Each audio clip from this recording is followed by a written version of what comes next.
Hello, welcome to the September 23rd, 2022 Club Cubase live stream. I'm going to do a quick audio test, make sure everything is coming through fine, and then we will begin. Bear with me just for a moment. Hello. All right, so my name is Greg Undo. I'm the host of the live stream today. If you have not attended a live stream before, how it works is you can ask questions in the live chat field, or you could simply send questions in advance to clubcubase@steinberg.de. We will go through all the questions chronologically as they're asked. I won't have the ability necessarily to answer all the questions in a real-time manner, so sometimes I may be 30 minutes behind the question. So if we could try to avoid asking the same questions multiple times, that would be appreciated. It just makes it go faster for everyone.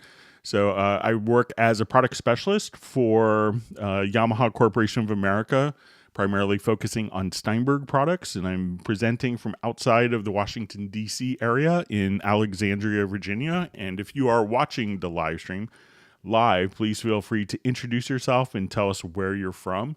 When asking questions, if we could try to indicate which version of Cubase, whether it's Cubase LE, AI, Elements, Artist, or Pro, if you're running 10, 10.5, 11, 12, or other Steinberg programs, we're happy to answer other Steinberg program questions.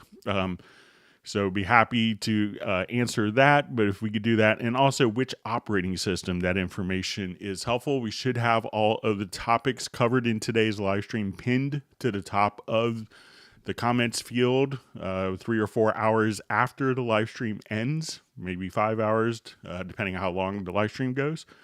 So you could use that as a reference if you wanted to find topics that have been covered in previous live streams. We've answered over 20,000 questions since COVID started. You could go to cubaseindex.com, and we want to thank Jan from Stockholm for compiling that list of information. And he's not able to make the live stream today. He has a studio session, so we wish him well with his studio session. We want to thank Agent K and Jazz Dude for their work as serving as moderators, making sure it's a wonderful community and keep some riffraff out of unwarranted advertisements. So we appreciate everything that they do. They're not Steinberg employees. They just do it to make a better community experience. And another wonderful resource of information that we had to thank Jazz Dude for his efforts on is the Cubase Nation Discord channel. So check that out. Wonderful information there. So with that, let's go ahead and get started. All right, so we see JB Ramirez just checking. It says I'm a Pro Tools guy, so I know I'll get a lot of boos, but my friend's trying to get me to the bright side. He says Cubase is way better and not expensive at all. So welcome to the live stream, and feel free to ask any questions, and we hope that you become a member of the Steinberg family. All right, so I'm going to break out my chat so I could see it a little easier, and let's go ahead and get started.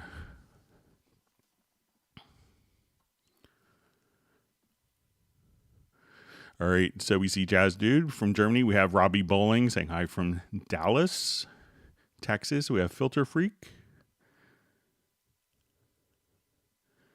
All right, he's checking in from the UK. We have Stefan checking in from Sweden. Banana Hammock, wishing everyone a happy Friday. We have Benny from Sweden. Uno Momento from Finland. Bjorn from Germany. Doug O. All right, we have John Costigan from Kenosha. All right, we see, hi Greg, Doug from London here. Just wanted to check that you got the email I sent with a few questions. Let me know if it was clear. Thanks in advance. So yeah, I did get the questions. We'll get to those maybe towards the end. But if you want, I could sneak them up in time if you don't want to wait towards the end of the live stream.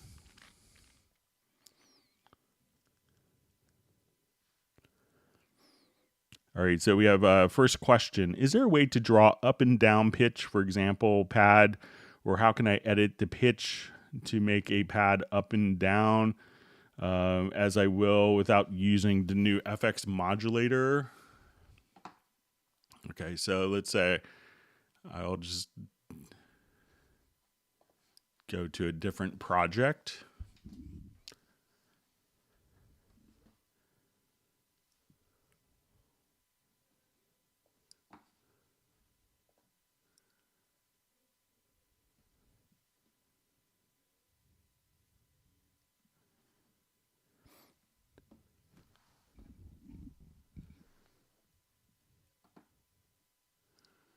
Okay, so I will just come over and I'll just switch this to, let's say I'll just do it on this sound if that's okay.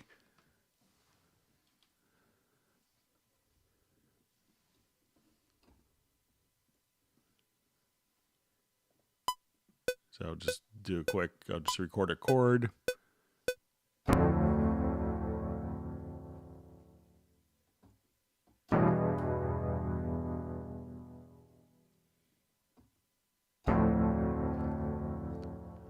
All right. So if we wanted to just change to draw up and down a pitch, I mean, we could go to our pitch bend. So when we actually just come right over here, we'll double click on the event and we will select pitch bend. And when we do this, we could actually match, since Cubase 11, we could actually kind of match the pitch bend range. So, and we could show the semitones grid rather. So let's say if we're looking at our pitch bend, I can now just kind of draw in pitch bend like so. Or if we wanted to actually just use kind of our drawing tools, so we say, okay, I want to do more of a sine wave to draw in, and we could change the frequency of that. So now as we play,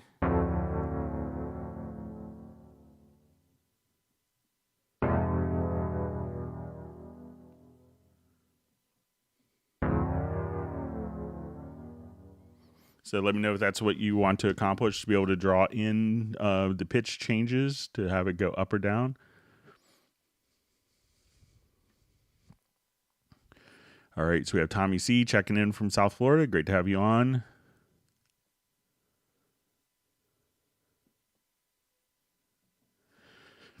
All right, so we see from Cal Richards, question, is there a way to lock the left and right locators in the transport panel so they are not reset each time I use, for example, the range selection tool to edit a part of an individual stem? Okay, so there is a preference for this. So one of the preferences that you might run into is that the left and right locators may automatically follow the range tool. But if you go to your preferences, and we will select, I think it's under editing,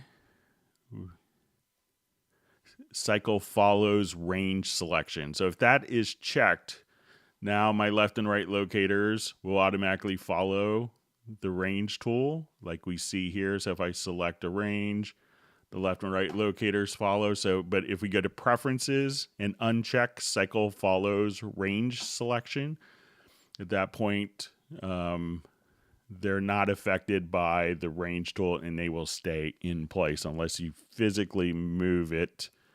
So try once again going to preferences, and you want to just uncheck cycle follows range selection. Let me know if that will help.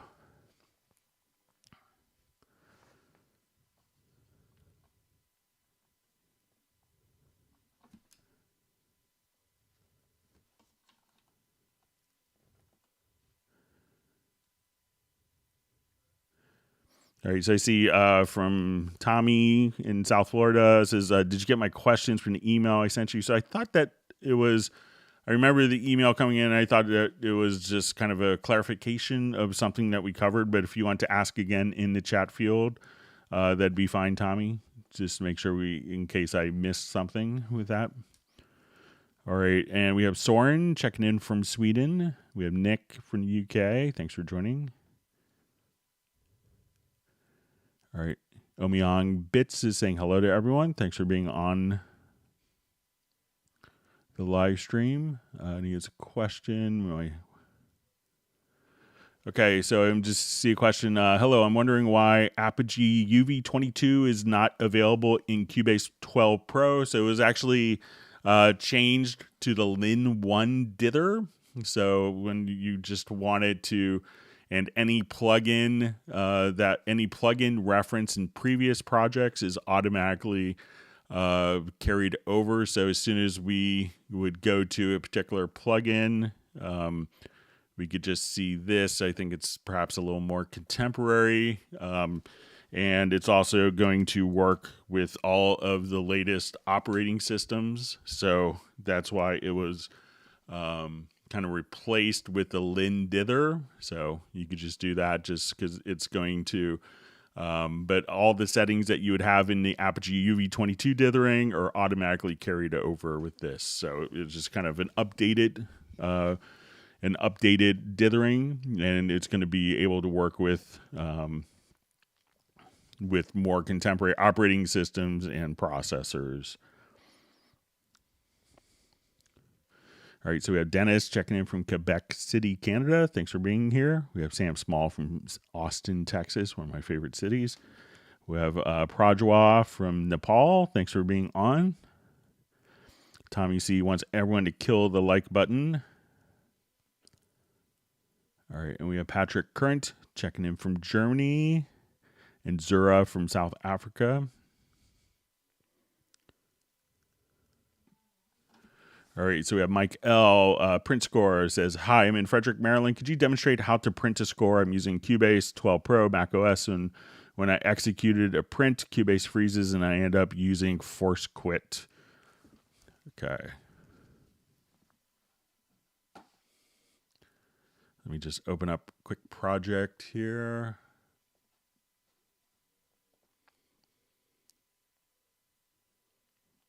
Not far from me in Frederick. I've spent a lot of time there. I'm in Alexandria, Virginia. All right, so let's say if I want to look at this part in my score editor, so I will come right over. Let's go to print. I don't have a printer selected, so I will just choose to print it as a PDF file. So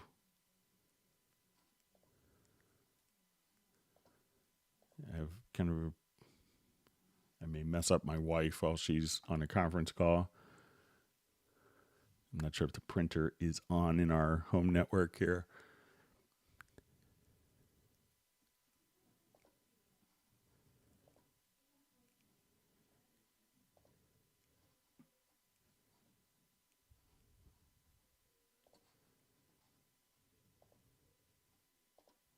All right, so I'll just save it as a PDF, basically print to the PDF. So we'll just say,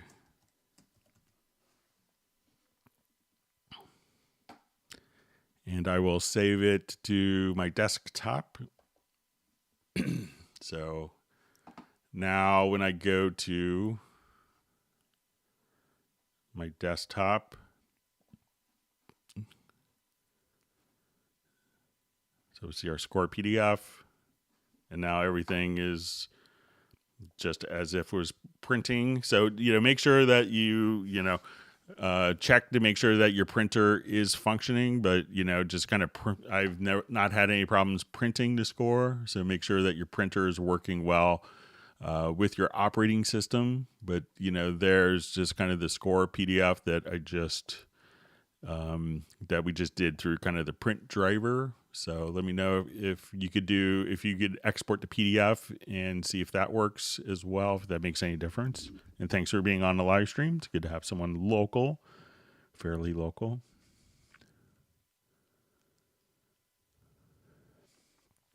All right, so we have a question from Soren. How is it with registration in the USA, ASCAP in Sweden? We register the song creators at one organization and then we register the PPL on the recording in another organization. Do you know? I'm not the expert on this, but I know that the two big performance rights organizations, the two major ones, are going to be ASCAP or BMI. And I have some friends on BMI, some friends on ASCAP. And I think if you're doing more kind of worship music, that CSAC is an organization that kind of specializes in that. But I think that's And I think with the recording, that generally you could copyright the recording like a Circle P through the Copyright Office in the U.S. And sometimes I know that there could be reciprocal relationships. Like if you register with a performance organization in one country, it may automatically, tie into ASCAP or BMI.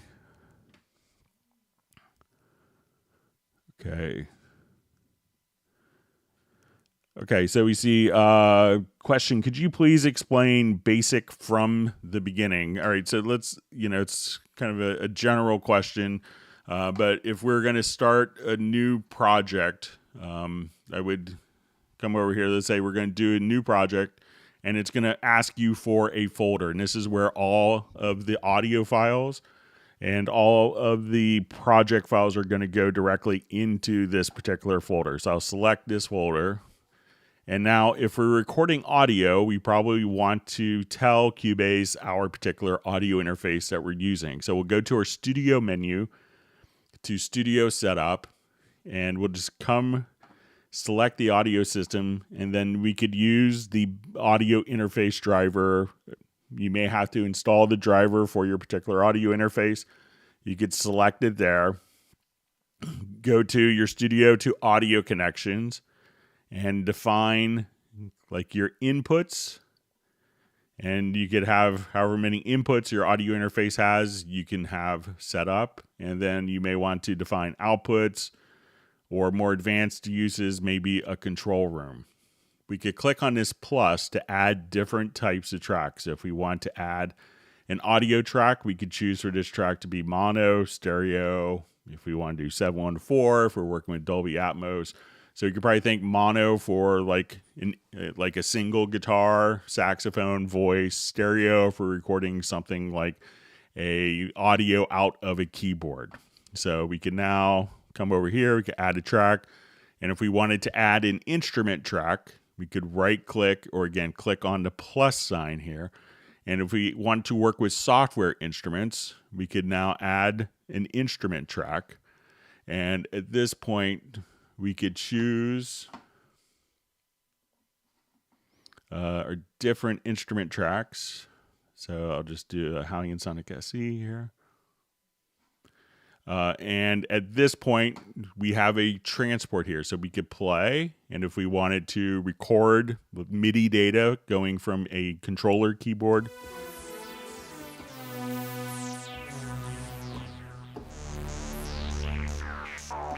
we could record that as MIDI data, or we could record audio from our voice. So that's kind of a good way of getting started to get like your first recording. But, let me know if you have like particular part that you're getting kind of hung up on. We'd be happy to help you with that. All right. So we have Bren Hawkins from Somerset, New Jersey. Thanks for being here. All right, Robbie Bowling asks, is there a way to tell if a plugin is VST3 or VST2 from the plugin drop-down menu? So let's say if we come to this particular, where we see these three little slashes to the right, that indicates that it's a VST3 plugin. And if we don't see those three slashes, that would be a sign that it's going to be a VST2. So where you see these all the way to the right, these three slashes, that means it's a VST3.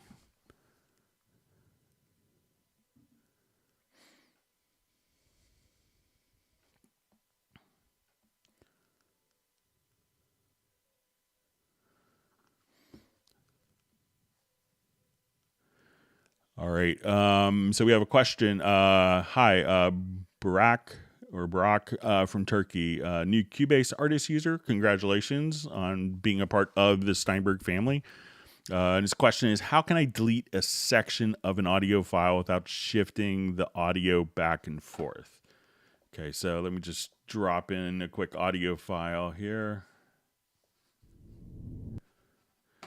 Okay, so if we just wanted to, one of the things that you could do is just grab, you maybe default to like a combination range selection tool or and selection tool. So I'm going to select from the top, let's say this part, and I just hit the delete key.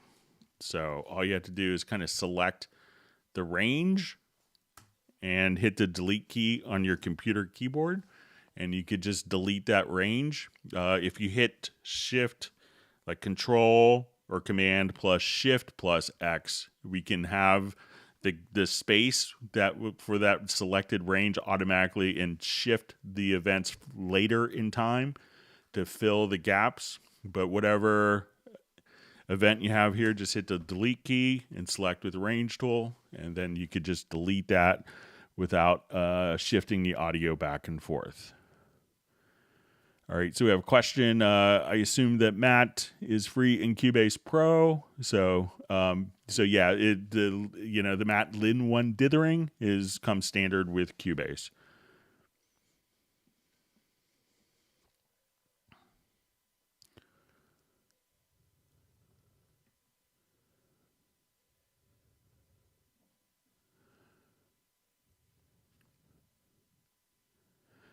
All right, so we see about the pitch changing. So it says great, and pitch changing, working with WAV files to and how. So WAV files are going to be different, but if we wanted to change the pitch on a WAV file, one way to do it would be, let me just say, okay, I wanted to come back here. I'll take this particular drum loop.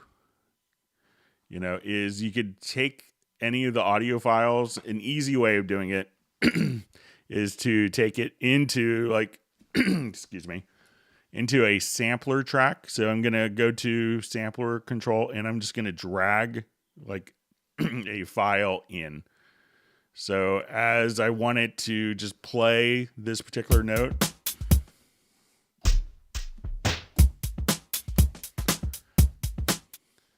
so now what I could do is I'm just going to record this note. So let's say,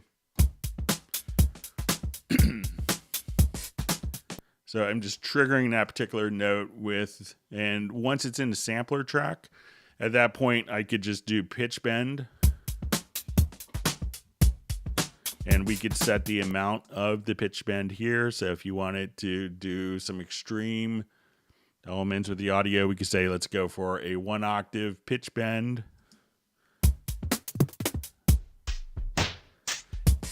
And if you wanted that to play back kind of in the same speed, excuse me. So now if I enable audio warp and we pitch bend, so at that point, you could change the pitch of the audio. So, if you need to do it globally, there's some other ways of doing it. But if you just want to do for one quick part, dropping into a sampler track, and then you could do kind of the same type of MIDI manipulation and drawing it in. And also with audio files, if you just wanted to change pitch kind of globally on an event, so let's say I want to take this, I could select, I'll just play this one.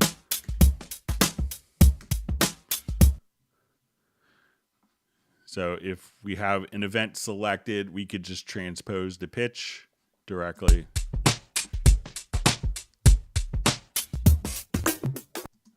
So there's just on the info line, you could change the pitch as well. So, and if you wanted one part to be, we could go a little interesting here. So we could say this event, I think we could have different settings. So I want that to be,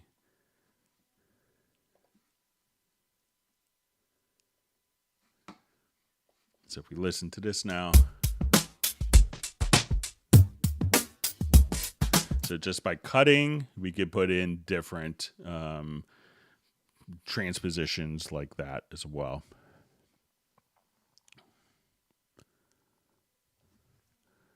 Okay, we see Michael Teams checking in from Weatherford, Texas. Thanks for joining us today. All right.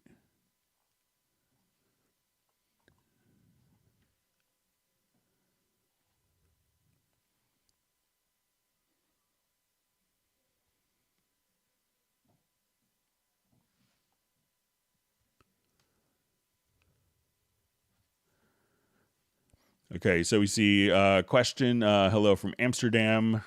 Question: I've heard your response to Cubase 12's compatibility with Catalina. Cubase support is still responding that it begins with Big Sur. Your opinion again? Maybe update them. Well,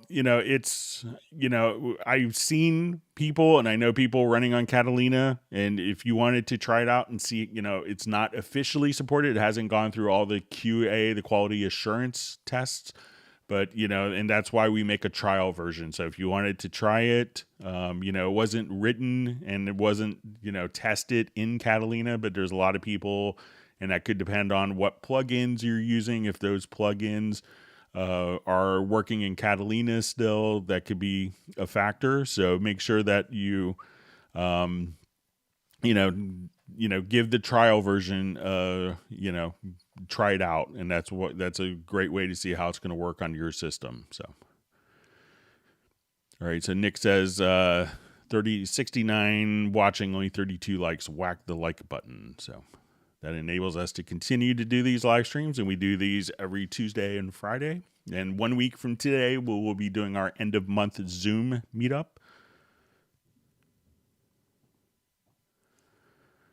All right. So we see from Pedro checking in from northern Spain, from Lugo. Thanks for being here. All right.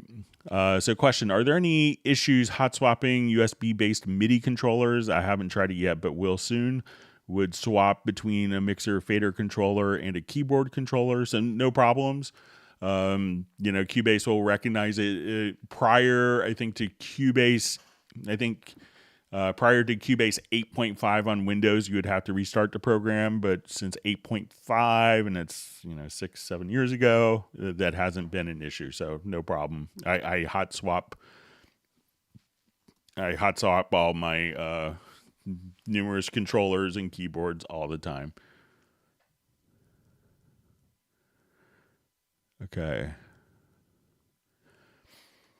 Okay, so quick question from Corvallis, Oregon, from Daja. Is there a quick way to toggle control room on and off?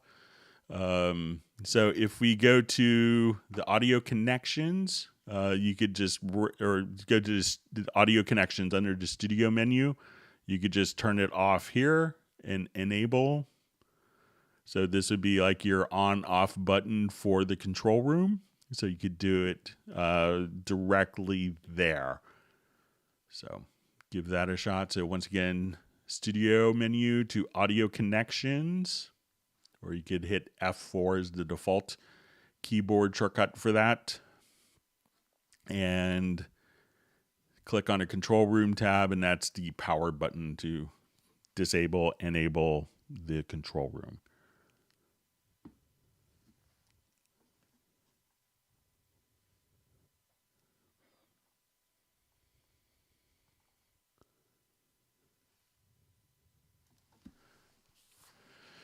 All right, so we have a question. May I know if there's a plan for Cubase to build the ready script for Arturia Keylab 88 Mark II?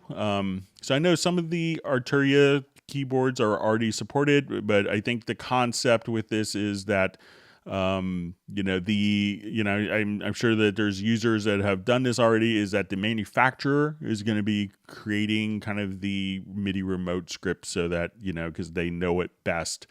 And we don't, we sent software out to all the developers of controllers, and, they don't necessarily send all their controllers to us to create these things. So the concept is that the MIDI remote, that, users can do it, but ideally that the manufacturer of the controller is providing that for you so that you just connect it and it's, wonderful integration with your Cubase environment.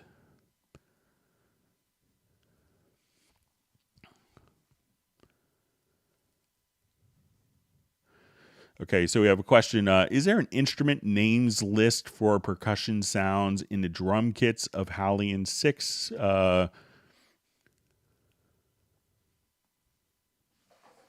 Okay, so let's go ahead and take a look.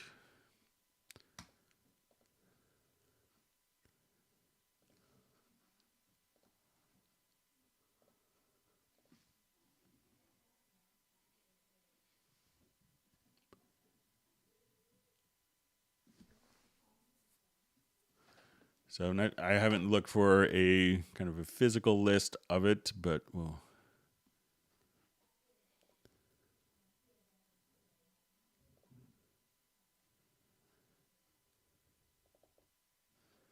All right, so say we have.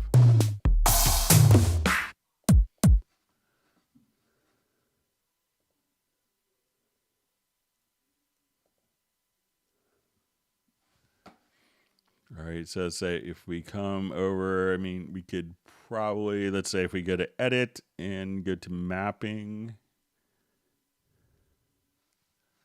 And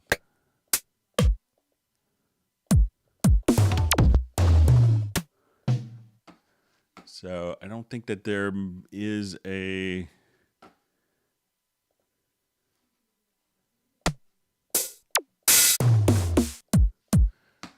But I'll take a look and see some kits you can come up.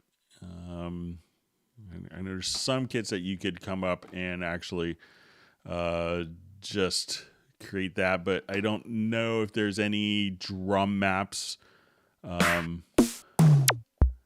that are created just for that. Let's see if there's maybe just a list of the different samples. And some of it may be just kind of protected. So I don't think that there is a list. But if I'll take a look if you wanted to email me at clubcubase@steinberg.de. All right.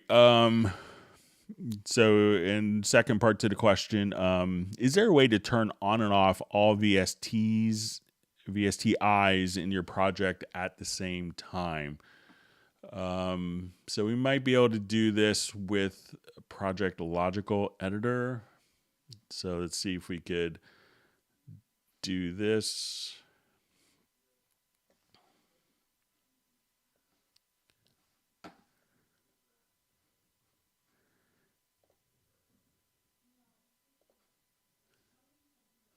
All right, so let's say we want to select MIDI tracks.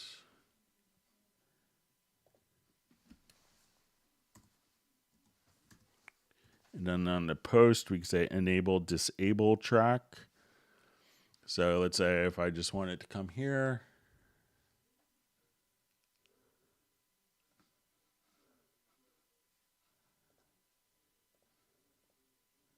So let's say type track, and we wanted to go to media type is equal to. All right, so I guess what I just did already worked.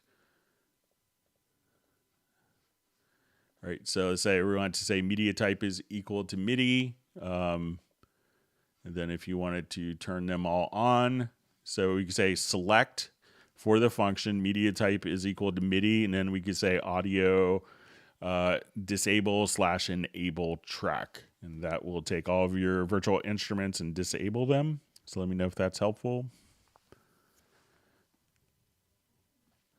Or you see Jazz Dude just bringing up that there is until October 3rd, 40% off for sales, updates, cross grades, upgrades, new versions of Cubase with 5 free plugins. All right. Michael Teams wants people to whack the like button. And if you whack the like button, he will give you free virtual ice cream.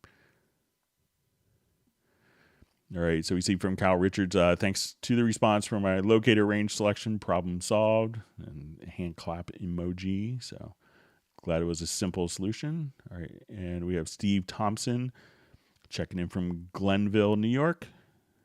Thanks for being on today with us. And Randy Lee from Texas.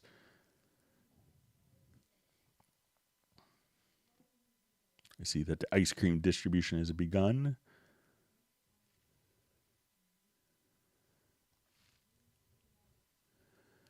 All right. Great to see Michael Pierce from London. And look forward to checking out the project that you'll be sharing.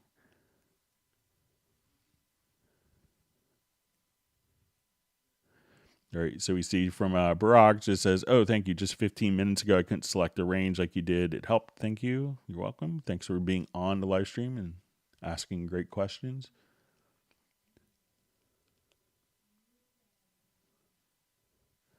All right, so Omyong Bits just says grab to 40% till October 3rd. I did, and am happy to be a new Cubase Pro user. That's wonderful. Thanks for being a part of the Steinberg family.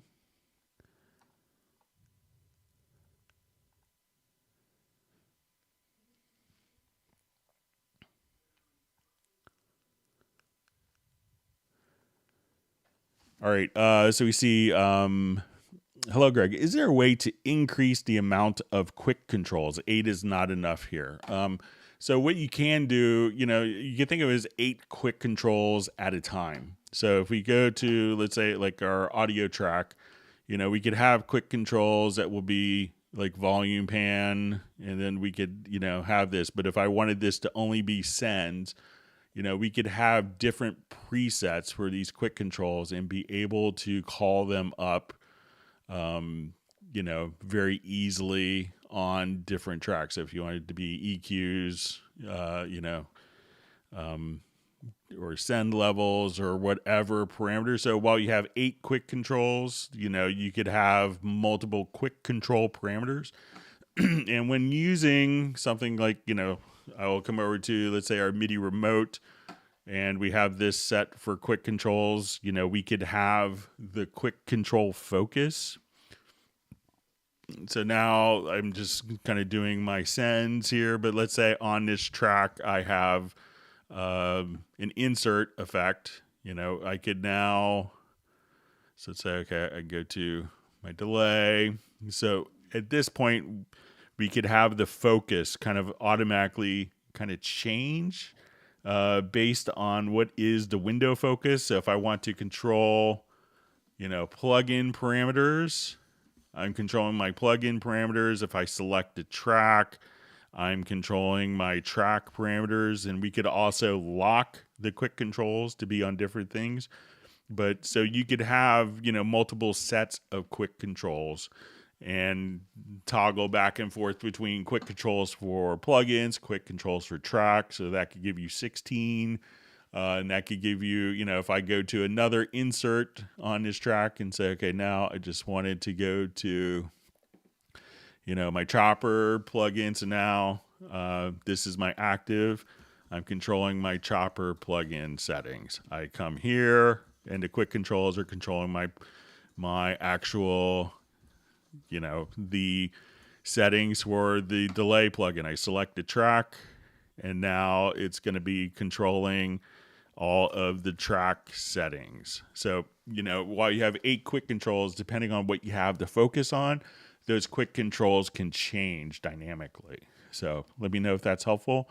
And even if you are just doing track quick controls, you could just come right over here and, have multiple parameters, multiple presets for that.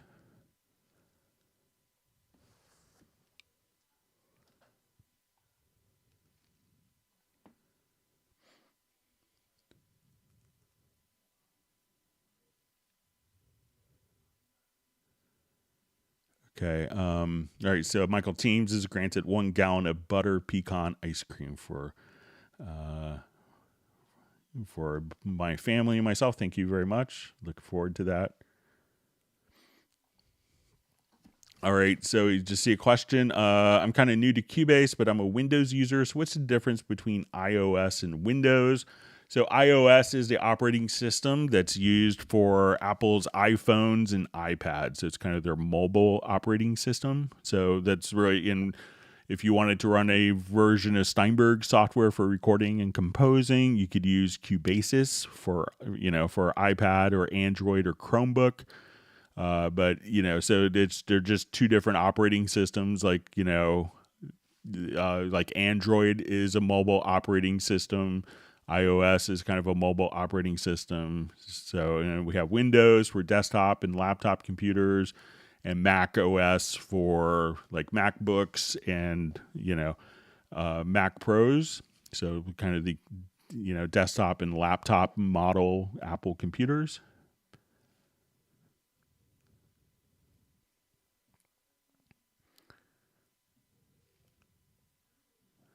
See, Pedro Marin is just saying the Novation integration is perfect. We have Tim Weinheimer checking in from Mission Viejo. Thanks for joining. Glad you can make it.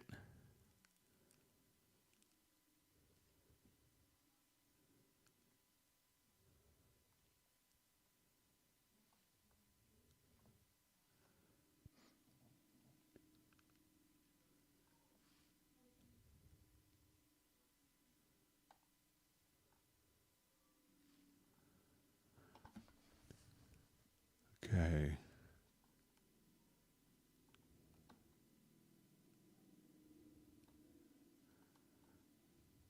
All right, my chat field jumped on me, so just reading through comments here. All right, so we see any script for Oxygen 64. So, check. And I see Jazz Dude was kind enough to, there is kind of an area where people can upload different scripts, so you can check there. But you could always, again, check with the manufacturer of the keyboard to see if they're doing remote control scripts, but they're pretty easy to make as well. All right, so we have Camille checking in from Czech Republic. All right, thanks for being with us today. Okay, Pedro's requesting his virtual ice cream, so he gets 1 gallon of cherry vanilla. Sounds like a great selection. Thank you, Michael.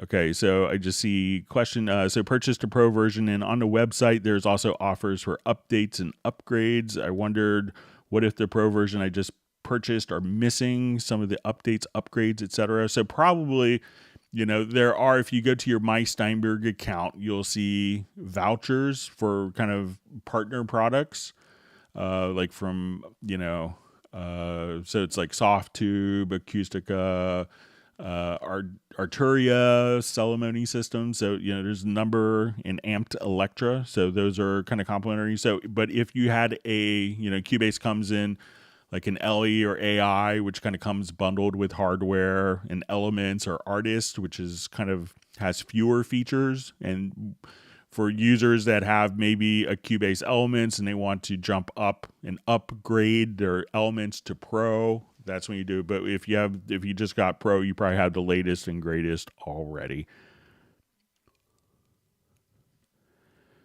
Okay, so we have from the Heartbreak Time Machine. Question: is there a way to pin the arranger track so when I scroll through tracks, it's still visible? So yeah, I think we could do that.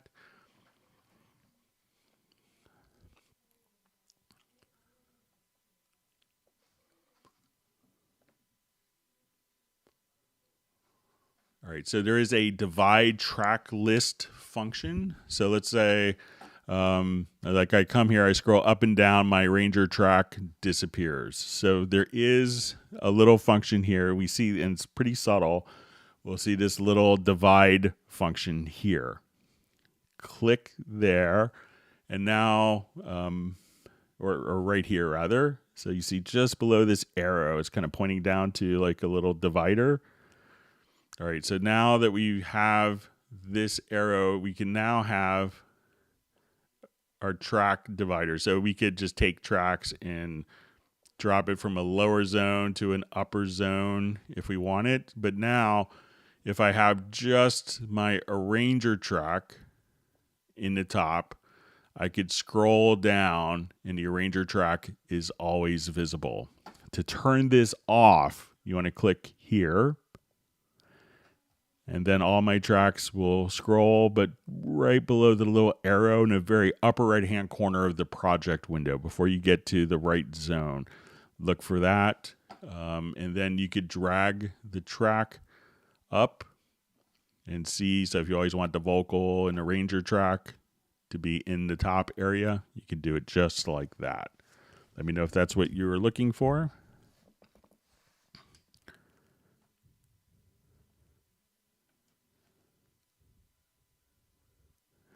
All right, so we have Mark Winslow checking in from Hawaii again.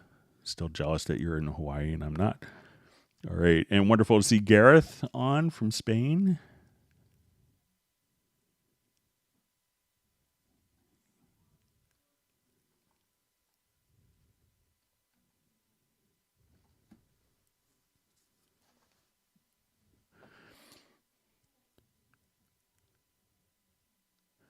All right, so we have a question. What is the best way to reduce the label of audiophile clip gain or pre-gain on the channel strip? Okay, so maybe it's not the level. Yeah, so sorry, it's maybe a translation thing. So you could come over here and just adjust the levels of audio directly on the event itself. And there's also, when we go into, let's say, the mixer, and if we enable the pre-rack, that we could adjust the gain in the mixer here. So one would be, and if we open up like the edit channel settings, we could see kind of our gain here as well. So if you don't want to go into the mixer, these will kind of do the same thing. So this will adjust the gain before the signal hits the channel. Why I would use the one reason that I would use maybe clip gain is if it was just going to be like this part was too loud, and then I could take just a portion of an audio file and adjust clip gain. Whereas when we go to the pre-gain, that would be global for the entire track. But in essence, it's kind of doing the same thing, a different approach. So sometimes clip gain might be faster to access, especially for multiple events. So if you wanted to, come over here and just say, I want to take all these audio events and, bring down their gain. So let's say select all these, and we could do that. So that might be faster than going into multiple channels and linking. But the end result will kind of give you the same capabilities and same functions.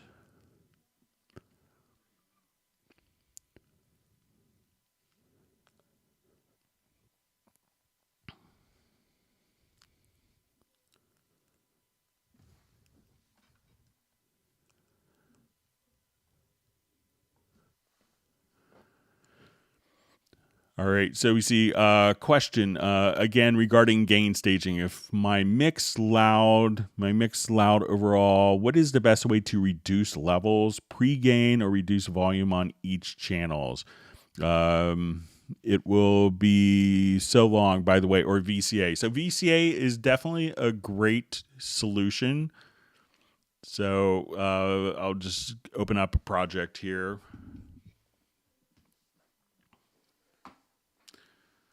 So let's say at this point, if we're playing, some people will just take the master fader down. If you have a lot of automation, it may make sense to, select all of your tracks and then right click and add a VCA fader to the existing. And then you could just bring this down.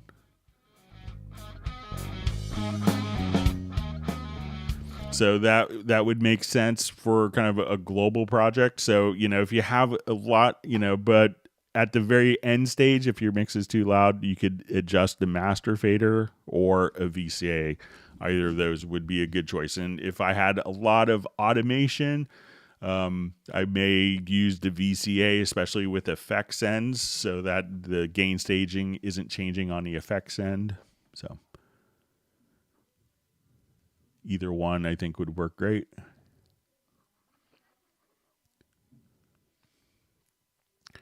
See, Michael Pierce is honored with his black diamond ice cream. So.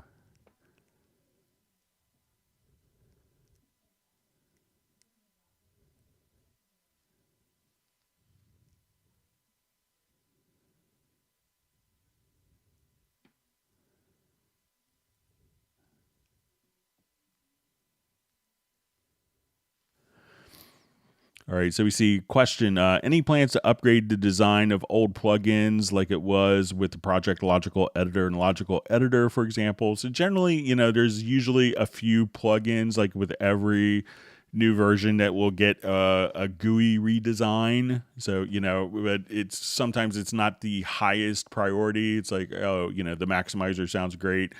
Do I want to do warping on the project window or have a new GUI for a maximizer? So in that case, it may not be on the highest of priorities as we try to deliver feature requests that the customers in the market has kind of sent in. But, generally they, they'll kind of go through often the sock drawer and kind of tidy it up every once in a while and just kind of get some new stuff. So, some of the GUIs will be updated, or they have been in the past. So, but if there's any particular plugin you don't like the design of, just let me know and I could pass that along.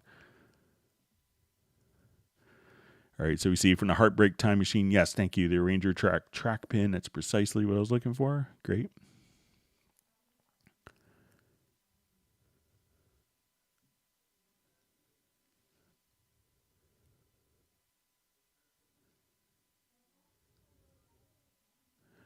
Okay, so we see question. Is there a way to set up a recording track same as input bus name configuration in one click, or using macro could do this, or can it be an update feature? So I think, if we wanted to, so I'll just do new project here. All right. All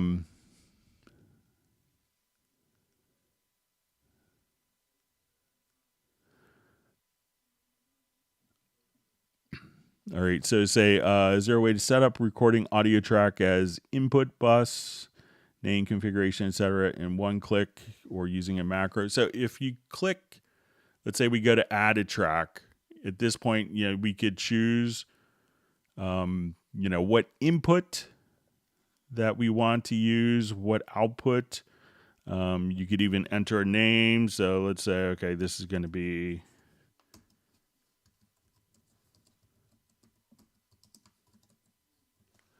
and let's say I wanted to do this for 4 channels. I could now hit add track, and all the routing can automatically be assigned just like that. So again, if I just come here, let's say, okay, I wanted this to be mono in 1.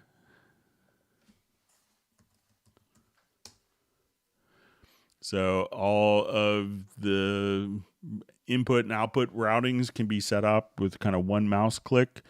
So let me know if that's helpful and that's what you wanted to accomplish.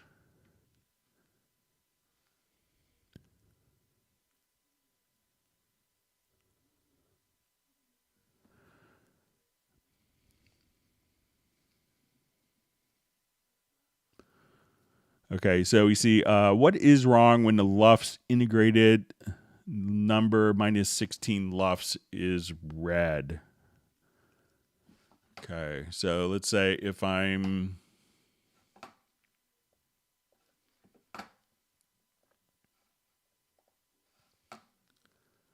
just come over here, let's go back to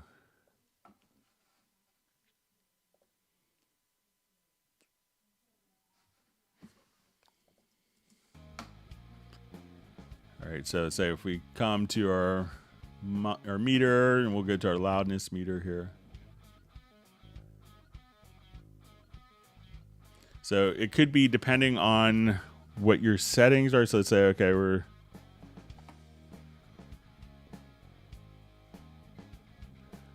there are different settings. So if you want it to be for, -23, or if you want it to be, so at -23, we're kind of peaking, but let's say if we set this to -14, so -23 is generally used for broadcast, and now we have -14 set that you may see that the changes. So I think that this is just indicating that it is beyond the loudness levels that you're seeking. So, and that's just kind of like a heads up that it's just, beyond, like it's clipping based on the LUFS meter. So, but, check to see what level you're going for. Okay, so we have a question. So my understanding is if there's updates in Pro version in the future, it'll be free for Pro users. So generally, there's going to be maintenance updates that will be free, and so we'll see those like going from like a 1203 to 1204. But when we go from like version 12 to version 13, those are generally paid upgrades, and that will come with hundreds of new features. So those, like when we go from one generation to the next, that's generally a paid upgrade, but all kind of maintenance releases will be free of charge. So, it's almost like, if you buy a band's first album, you don't get all of their albums that they release for the rest of their life. So,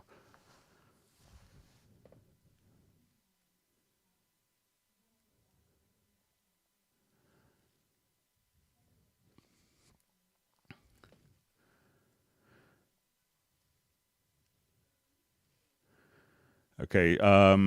So I just see a comment. I just want to say this live stream series has totally changed my Cubase game, and I'm doing so much better work. Thank you. So you're welcome, and thanks for being a part of the live stream. And it's what makes it great is all the people helping each other and people learning and asking questions.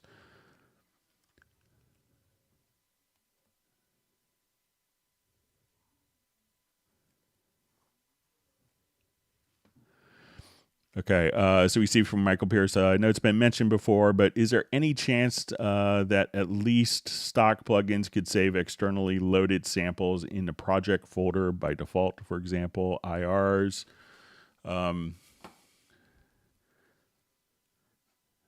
So I think what happens a lot of times is they try to have it, so that it will, like that IR will be available to any, so if you use that IR in one project, that it's, that it's available to other projects.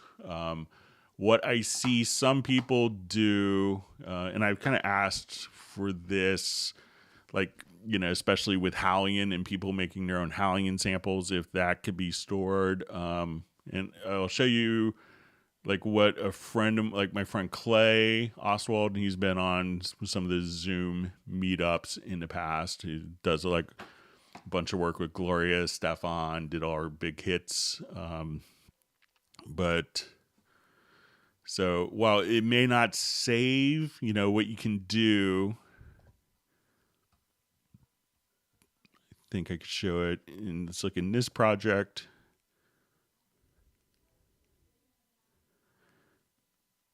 So I think often,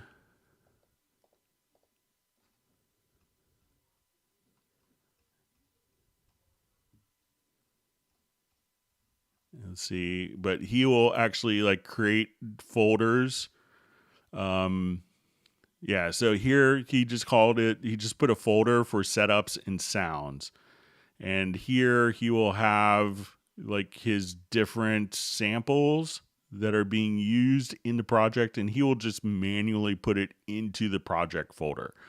So, I think the intention of, having the IRs be generic is that, if someone takes their project away on a USB drive, and you go to, I want that IR that was used in that project, that it could automatically, that it's not going to be able to not show up on your system. So, and that way, when you upgrade from like a version 11 to a version 12, that IR will load up, and it's not going to be only associated with that particular project. But a lot of people will just take the time and take all of their Hallian samples, all their IRs, and just save it within the project folder manually. But I'll mention it as, and I've brought this up before as a way to, in Hallian, if you're using the samples or Groove Agent, you could choose to export the samples. And what people will often do if you've created your own samples.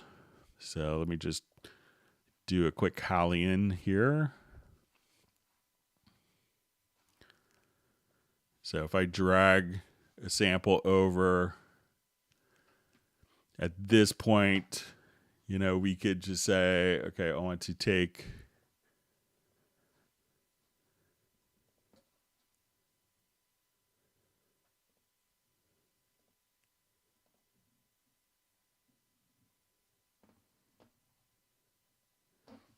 And let's see if we could, and then we could just choose to export,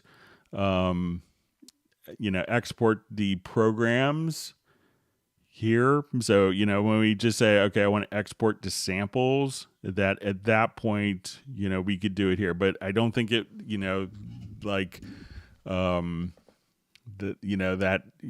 Hallian does that, and also, a Groove Agent will do it, but the IRs for Reverence don't. But I'll mention it to them that it would be nice to be able to globally save samples used in project into project folder as a backup, so that it could go with a client if necessary.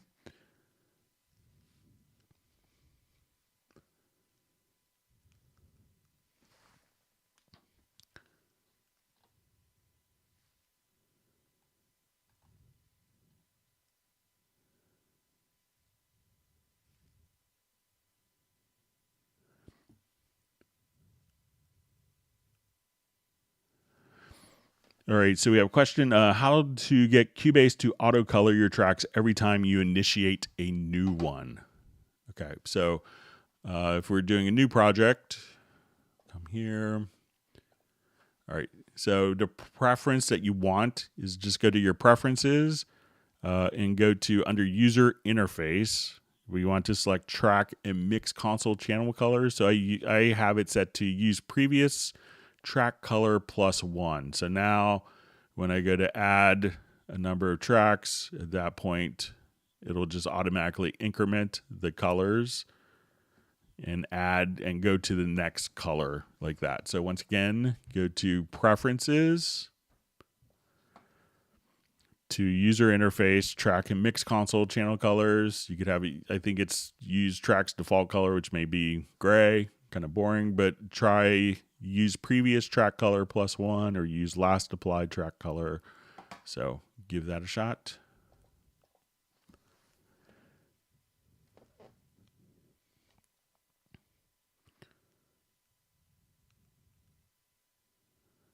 All right, so we have Brian Sawyer from Beulahville, North Carolina. Hope you had a great time with your grandchildren at the aquarium on Tuesday. Thanks for popping in to give a like.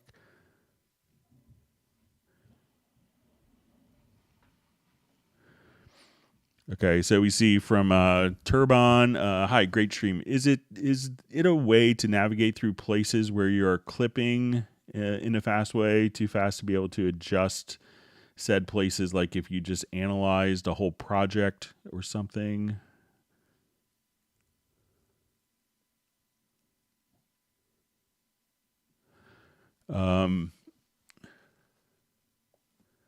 So let's see if we could.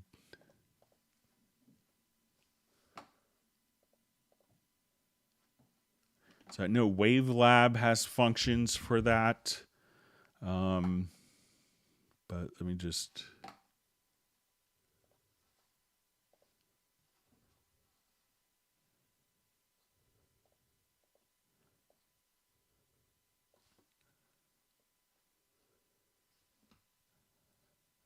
I'll just create some clips here.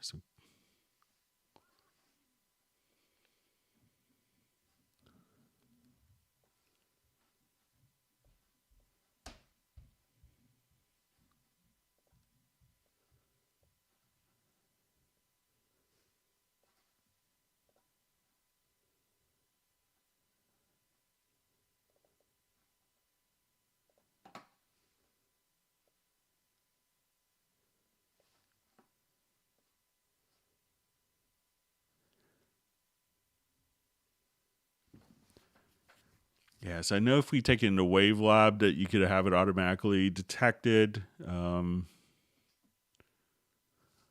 I don't think that there is a way to, so I think you might have to just say, like if we choose edit in WaveLab, we could automatically find the clipped audio. But I don't know. And then you can navigate to it.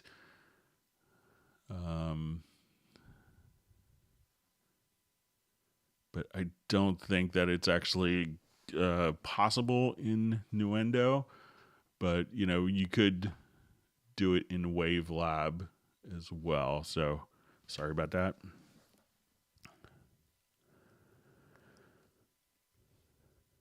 All right. So you see from Jeweler the Rocket.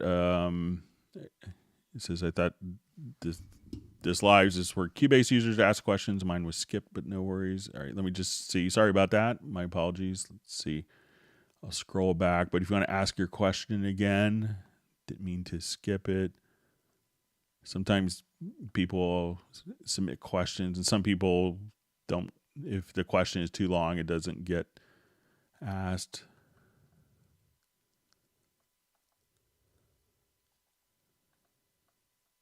Just going back.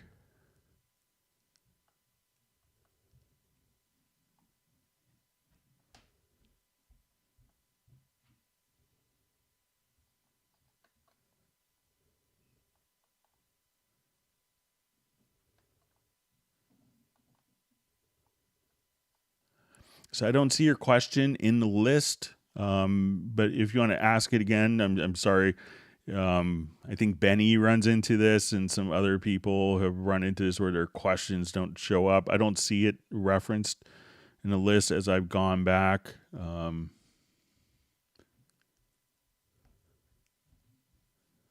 But please feel free to ask again. I'd be happy to answer it. I try not to skip any questions. I'm just trying to find my spot.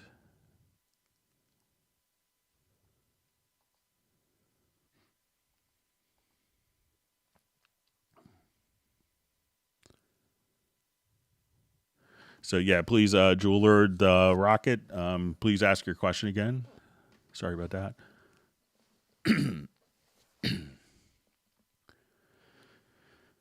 All right, so we see from Pedro, hi Greg, hope you're well. Can you please ask the people at Steinberg to place a phase switch on the inspector left panel? It's on the EQ when not in knobs mode and in the mixer. Thanks. Yeah, I've asked that before, trying to get it like right near like right on the fader. But one of the things that you can do that a lot of people don't know, if you have the event selected, there is an invert phase function directly from the info line. So if it's like you just don't want to go into the mixer or into the channel settings to flip the phase, you could do that. I understand, but just, come right here and then you'll see invert phase. And I think there's even a keyboard shortcut that you could do to toggle the phase, or I guess it should be polarity. But just do it from the info line right here for the event. So let me know if that works for you. And you can see that as we do it, if you want to watch the phase on the selected event.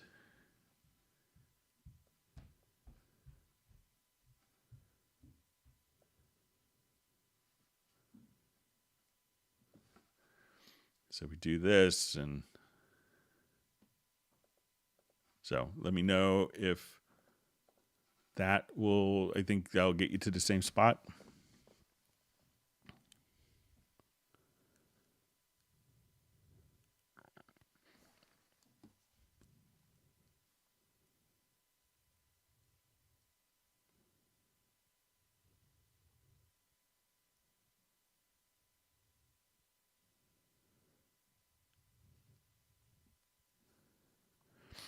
Yeah.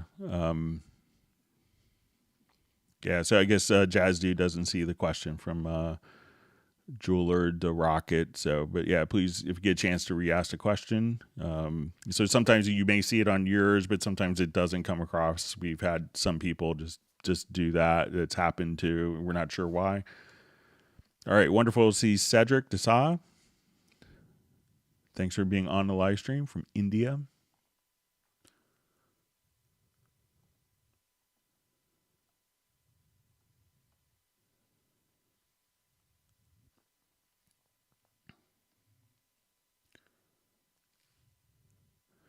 All right, so we have Cedric just asking, where's Pablo? Pablo's been living the rock star lifestyle, and he's been on tour. So he made a live stream. I guess he had a show canceled because of rain a couple weeks ago. I think maybe a week ago from Tuesday he made it. So everyone was happy to see Pablo. So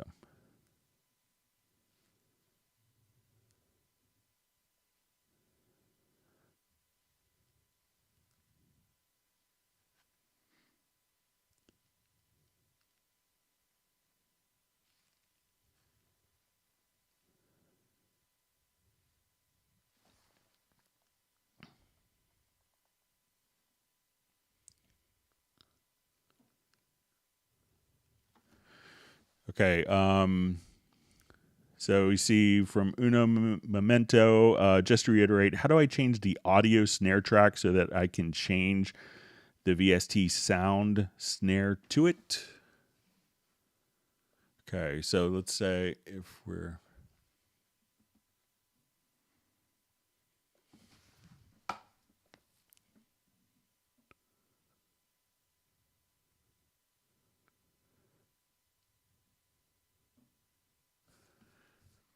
All right, so if we wanted to, let's say if we have, so we said snare, so let's say I want to take this snare here. So if we double click and we'll go into our hit points. And what I want to do is basically set the threshold so that we just have the snare hits and not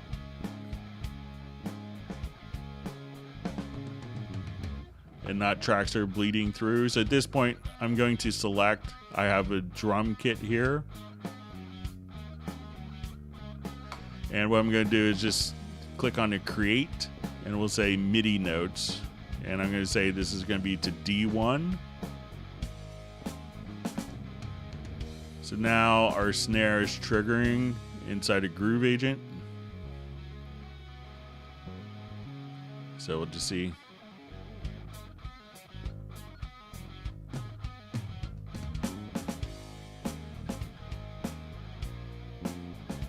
So if I wanted to mute the snare audio, this is now just playing the snare from Groove Agent.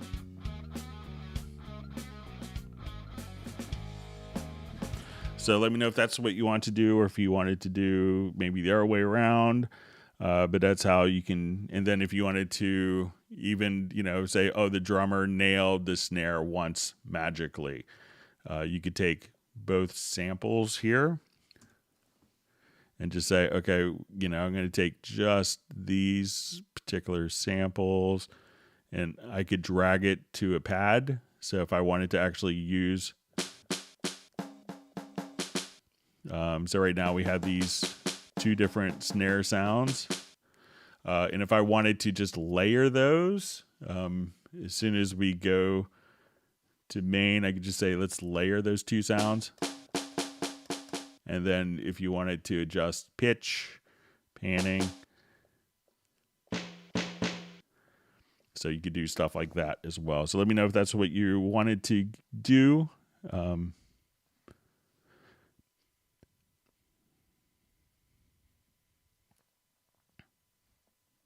We see Cedric's been working with Indian classical music, so that's great.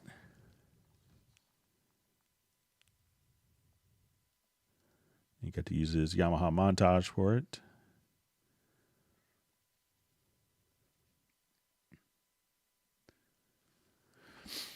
All right, so we have a question from John Costigan from Kenosha. Does Reverence accept third-party IRs? I have a load of SoundForge IRs. I can't remember the file type right now. So yeah, it does. So really all you have to do is we'll just add, let's say, an effect track. And we'll come over here to Reverence. All right. So they want to make sure that this was really difficult to do. Just kidding. But really all you have to do is just import, and it's just standard WAV files. So at that point, you could just click on the import button, look for anything that's a standard WAV file, and then that will be the your IR that you're using for the basis for Reverence. So that'll be the impulse response. So just click on import and standard WAV files. You could probably do AIF as well. So.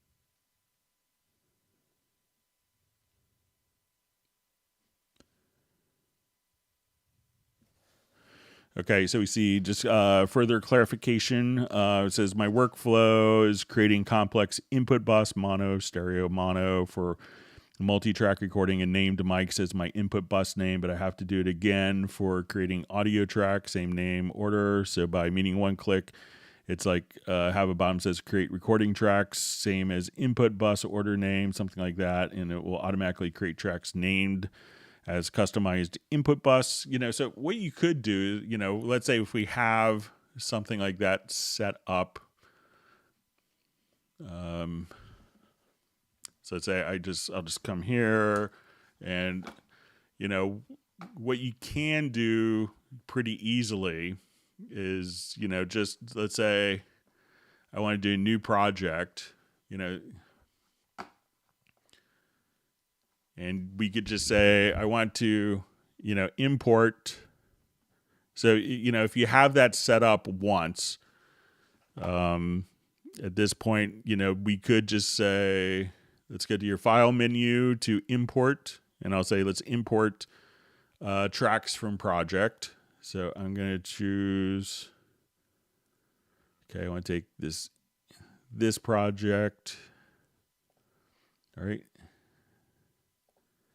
So, and then I can say, don't import all the events, but all the channel and inspector settings, and I probably don't need automation. And at that point, I could just hit OK. And just do it one more time. Sorry about that. So import tracks from project.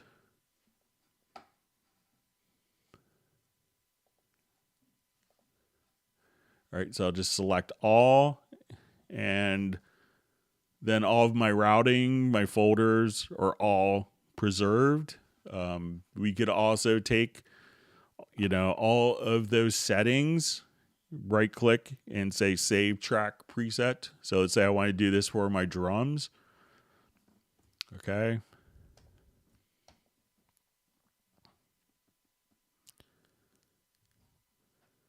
So we'll say save track preset, and we'll just call this drum multi. All right, so now when I go to a new project, I'll just come over here. Let's go to my media, and I say, okay, I want to go to user presets, track presets, audio, and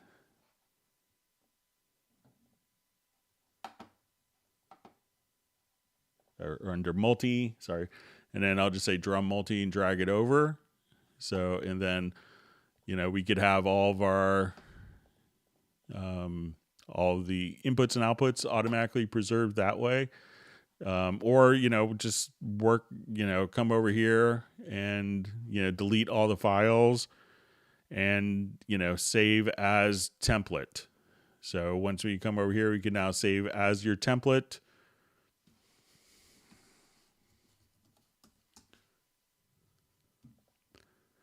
So I go to do a new project. We come over here and we say drum, and we choose a folder, and then all the routing's automatically saved in our template for us. So there's a couple ways to do it to kind of speed up that workflow. Let me know if that's helpful.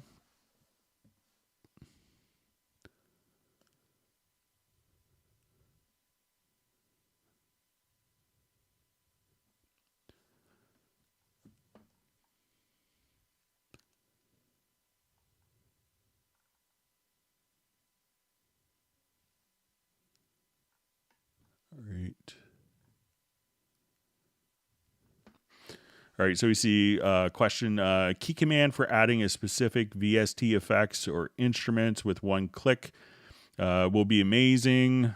So, yeah, I'll pass that along as a feature request again.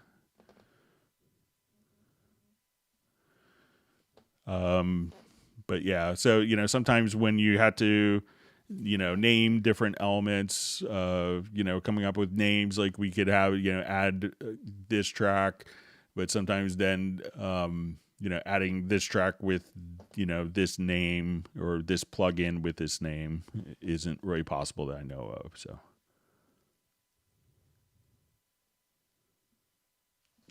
See, Michael Pierce just says, yes, phase versus polarity, always worth a mention. So I did that just for you, Michael. So.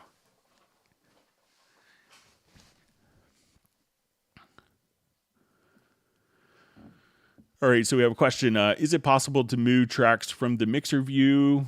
Feature request, maybe? Yeah, so it's a long-standing feature request. I'm not sure why it hasn't been implemented. I think that as people are working, in the lower zone mixer, that it's maybe not as needed. But when people are working in the full screen mixer, it's yeah. So, but yeah, it's and Steinberg is very aware of that. So. All right, so we have Jerome Gibson checking in from Newport, Oregon. Thanks for joining us.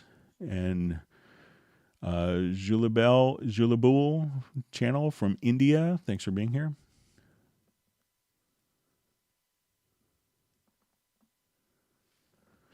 All right, so we see what stock compressor maybe is the glue for the bus. At this moment, I'm using Fab Filter, something like Waves or the glue. Do we have similar to stock? So, check out... and even if you just come to the channel strip, definitely check out Tube Compressor is very good. You could also go to the Vintage Compressor, and those will give you great results on your mix bus. And if you're doing something more kind of maybe more contemporary, like maybe an EDM type of thing, check out Squasher. Is pretty phenomenal as well, and it's a multi-band. So, the Vintage or Tube compressors will get you there, but if you want really aggressive stuff or maybe EDM type work, check out Squasher as well. But all those will work.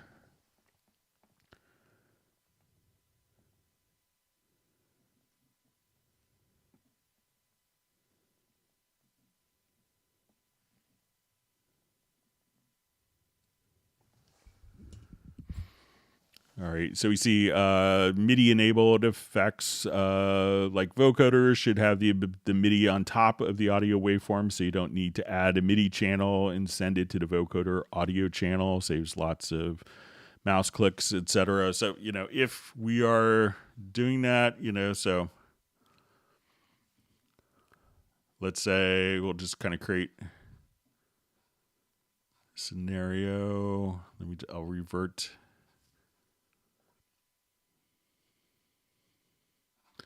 So let's say if I wanted to run, like on my bass track, I wanted to run, let's find a plugin that has MIDI input. So let's say, okay, on this, I wanted to go to the inserts, and let's set it to like Loop Mash FX. All right, so if I just now come and add MIDI track,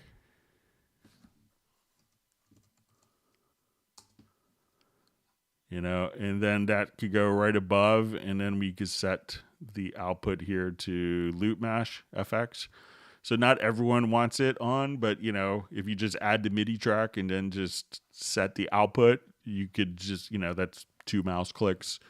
It's not too bad, but not everyone would want the MIDI track right above. Some people would want different carrier tracks or tracks that are MIDI based to also output to the vocoder track, but not necessarily have a dedicated vocoder track on it.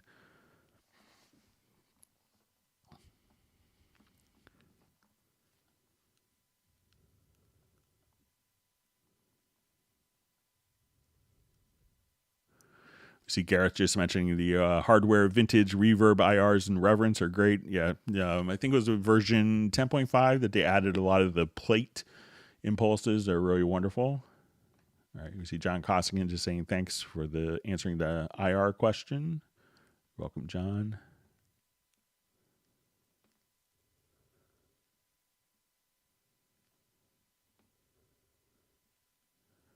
See, Michael Teams granted Gareth a gallon of chocolate ice cream. So.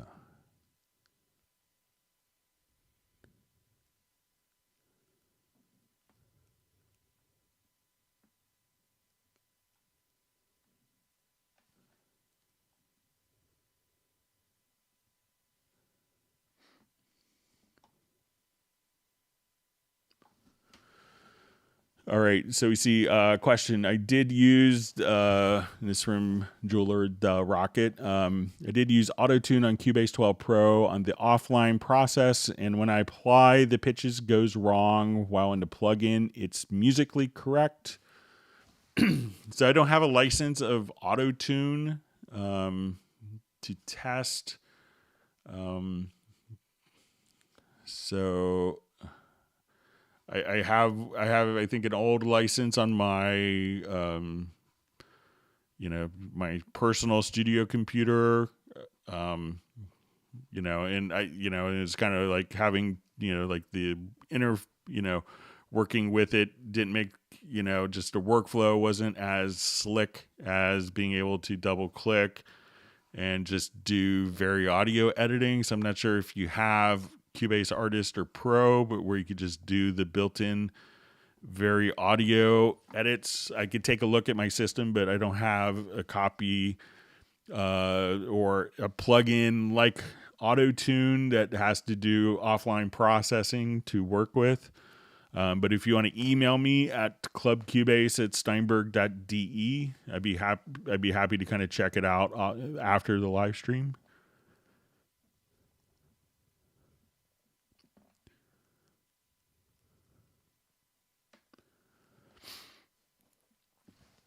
We just see a comment. Seems that sometimes I will try to use only the stock Cubase plugins. Really interesting to try this way sometimes. Yeah, we've been doing plugins longer than most companies have been around. So Steinberg plugins are really good.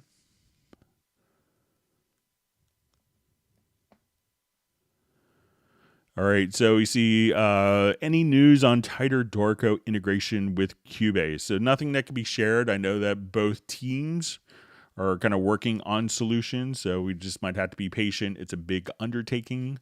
But nothing that's announced, and I don't think we'll see it within the 12 life cycle. But I know that that's kind of where both teams want to go, and we initially wanted Dorico to get all of the features kind of up and running, so that it wasn't like when it first came out, it didn't do chords, and there was a lot of stuff that it's added, and the team has been remarkable in their diligence in adding all of the features so quickly and so well, that now I think we'll see more of the integration coming in the works, and we have lots of customers very excited for that.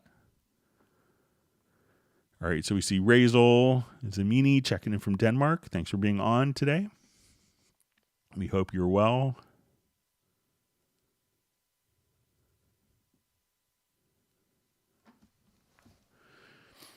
So we see question, is it possible to create input buses without creating a group track to use it as an input bus for other tracks?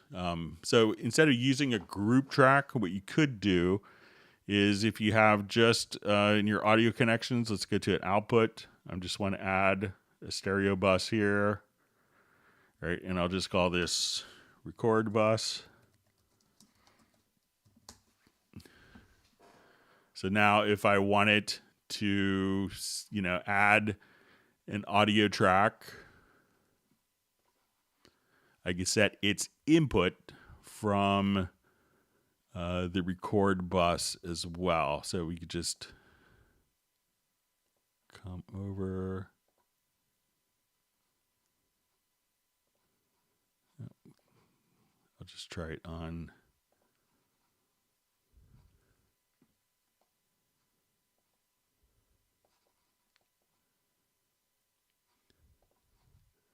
So let's say if I send this out, like this instrument, I'll send this out to my record out bus.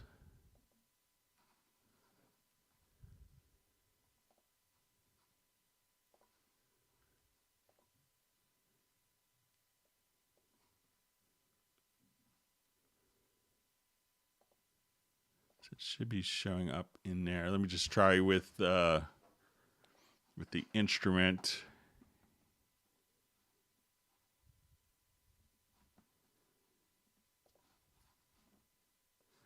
And let's send this to a record bus.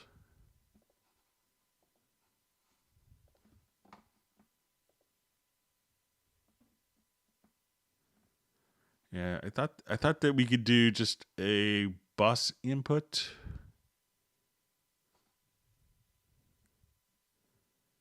Just the input in addition to a track. Maybe it changed.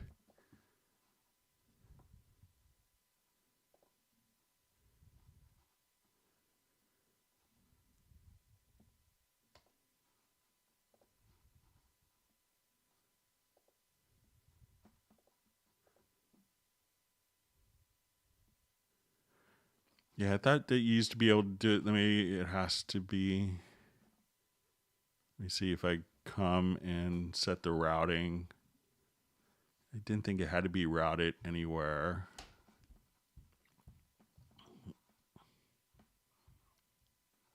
Or maybe it's because it's routed.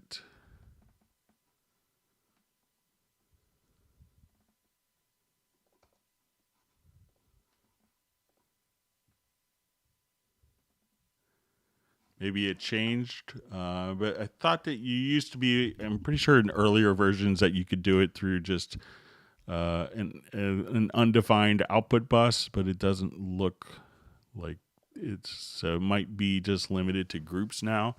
I could do some more research on it if you want to email me at clubcubase@Steinberg.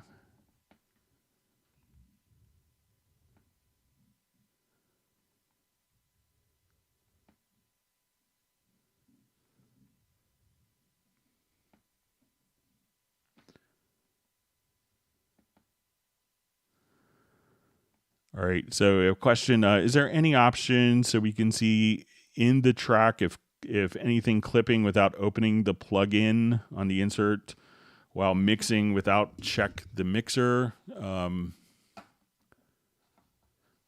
So like if we have a clip that's once we have. So say we just have this kind of going on. So, so I think that you could check. There's usually, and just try revert this. It's I've done all sorts of.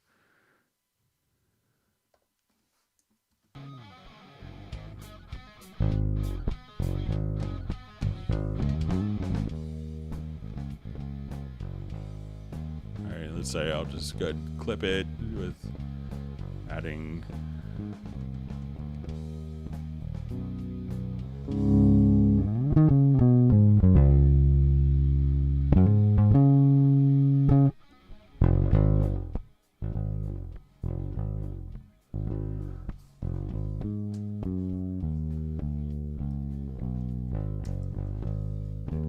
Alright. So, usually you could kind of see, I thought that you could see it in the meters itself. So let me just check my meter display.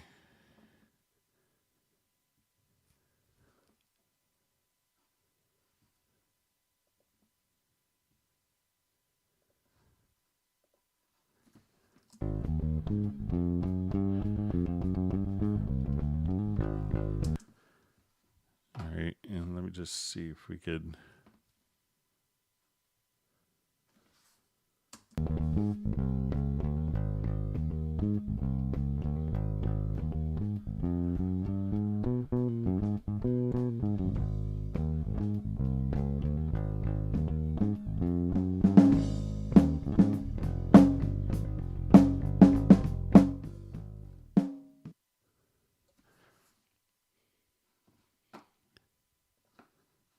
Let me just.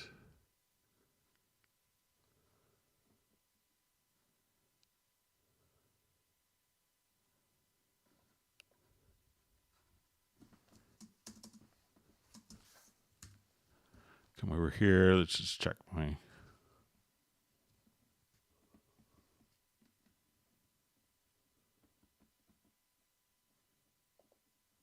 Okay, let's try to just hold peaks.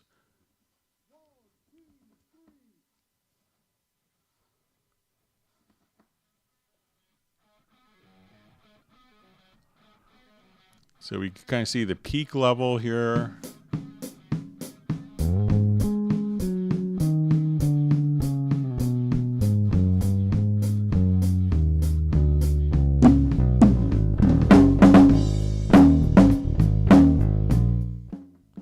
So, I mean, the easiest way is to just, look at, the meter peaks on the particular channel when you're working with it. So if anything is clipping out or the ins on the insert. But I think, you're probably going to have to listen and check the actual, meter on a particular track. And you could probably also check, different level meters. Let's say if we're, even if you want to open up supervision, we could just look at the,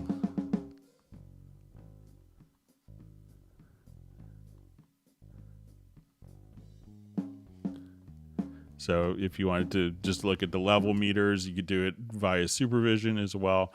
But I think that's kind of the best way still to look at the meter on a particular channel.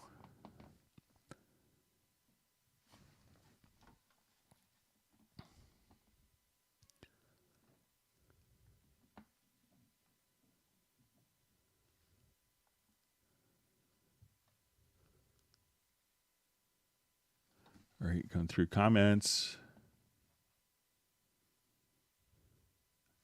Great to see Best Green Jesus on. All right.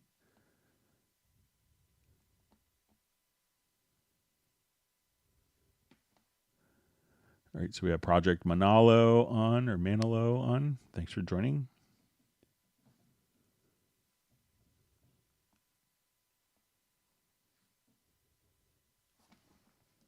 Okay, Michael Teams wants people to whack the like button. All right, see that the kazoo is the future of music.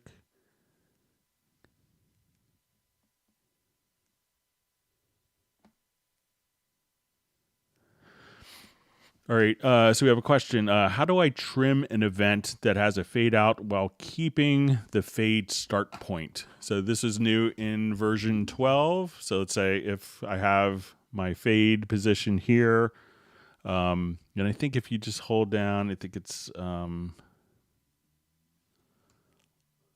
me find a right keyboard shortcut.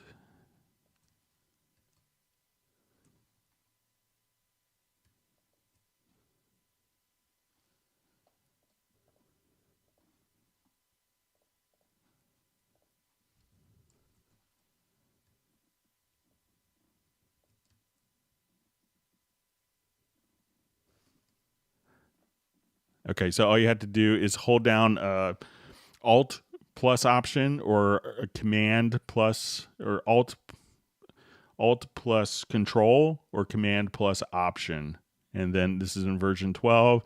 Then the fade position will maintain, and we could just come and just grab the right handle here, and then that fade position will persist. And we could just adjust the fade position while keeping the fade out point to the same level. So just come right here. So Alt plus Option or Alt plus Control or Command plus Option, depending which OS you're on. Then you could just adjust the fade like that. Otherwise, as soon as you adjust the fade, you adjust the volume handle here, or just the sizing handle. What it's going to do is move the fade position as well. So as we come here, so try just Alt plus Control or Command plus Option and move the right trim handle.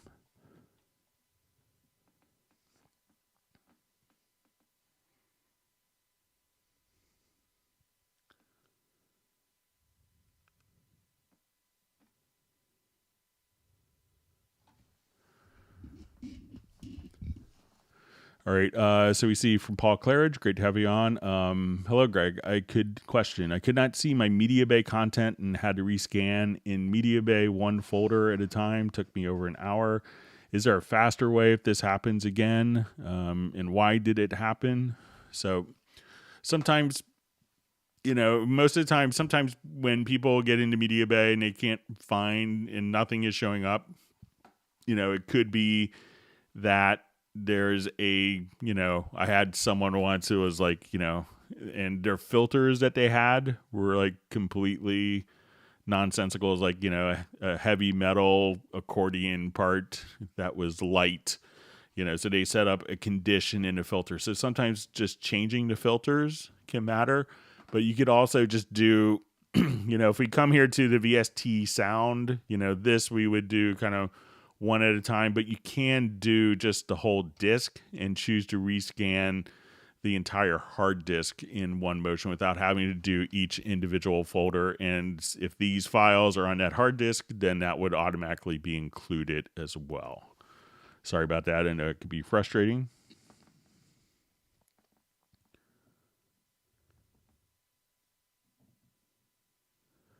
Okay, so Victor Garcia's Canton is just saying create an output bus. So maybe I was in the wrong bus. Sorry about that. Let me see if I can do it again. And this is about being able to route the audio without having to create a group channel. So let's see if I have it. If I try it again, let's do.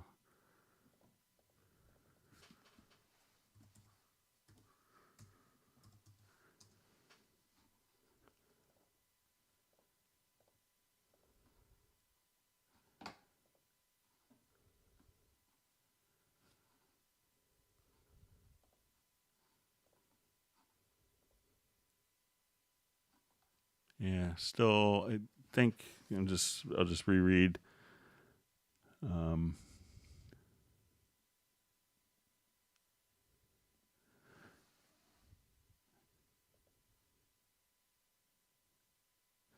Yeah, so but I think it would still show up as my input source here. Let me just see.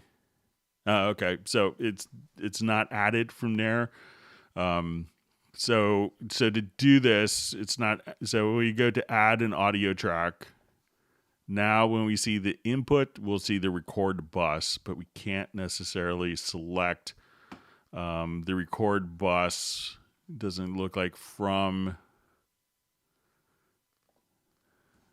the add track input there. But once the track is added, then we could set the record bus. So I'll mention that, see if that's kind of a anomaly in some way. But so if you don't want to use groups, add, thank you for allowing me to revisit this, add an output bus. And then once the track is added, at that point, you could choose that bus as an actual input source. Thank you, Victor, for mentioning that.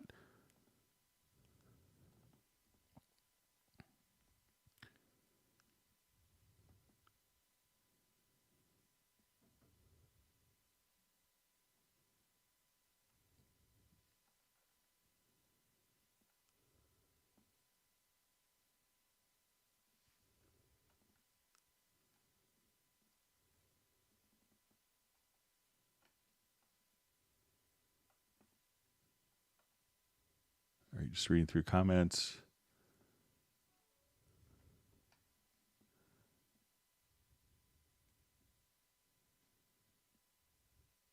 All right, so we see a feature request to make Cubase load as fast as FL Studio. So sometimes when Cubase is loading, that it's actually making sure all the plugins are working so that you're not in the middle of a session and then it's mine kind of loads in just a couple of seconds with hundreds of plugins. But if a plugin is causing an issue, it will go through and rescan the plugins to do that. So, and that way you're not in the middle of a session and a plugin kind of takes down your whole session. So that's why it may take a little longer with that.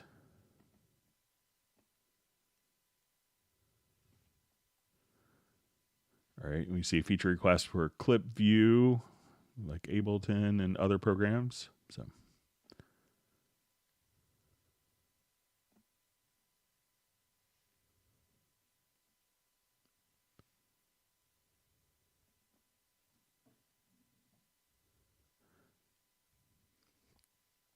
All right. So we see Gareth has to take off. Thanks for joining us. And we hope to see you on Tuesday.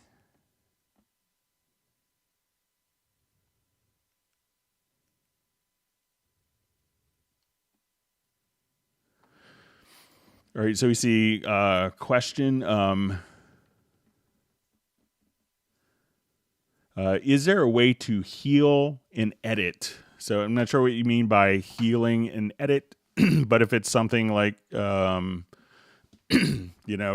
we're gonna, we have like, a clip, or like, we have just a short pop or clip, I'm not sure if you're doing crossfades, if that's what you mean by heal. There's also kind of an automatic fade in, fade out function as well. So you could just have that, or an auto crossfade, so that if a new clip is automatically comes in, that it will start to, that it will just play, do a short, like 10 millisecond fade out, fade in on the new clip. So, but let me know if that's what you mean by heal, like kind of to eliminate like pops and clicks when you do edits.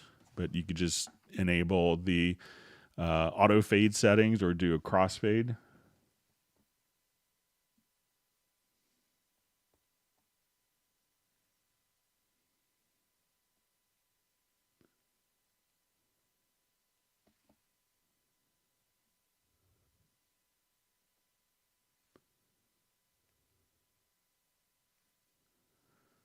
So just see, he's like, oh, just see a comment, oh, you think Steinberg has some sort of agreement with Ableton? Haha, that would explain a lot. So I don't think there's any agreement like that. So.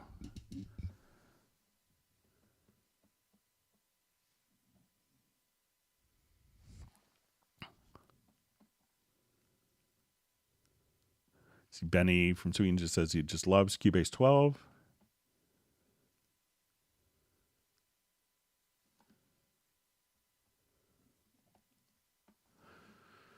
All right, so we have Alfred from Hollywood, Maryland, not too far from me. How do I connect the Apollo x4 to Cubase, set up I/O buses?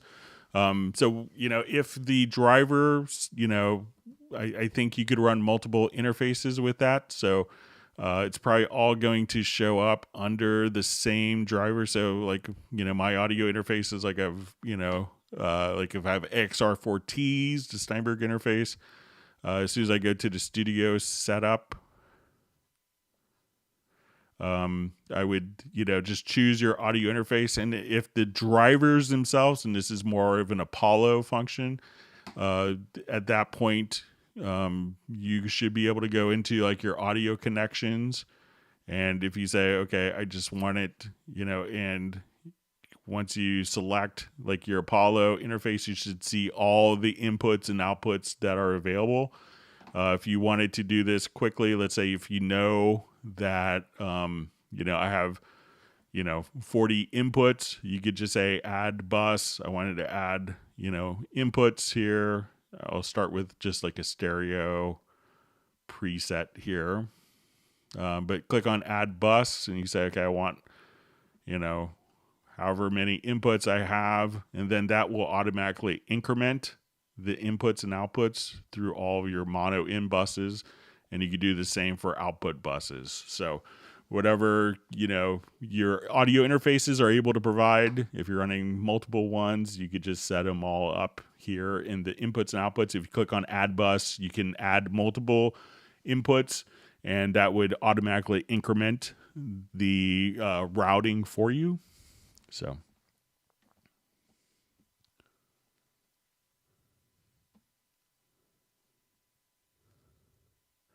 See, Mopman is joining us, also from Maryland. Thanks for joining. I'm sure that Michael Teams will get your ice cream for you.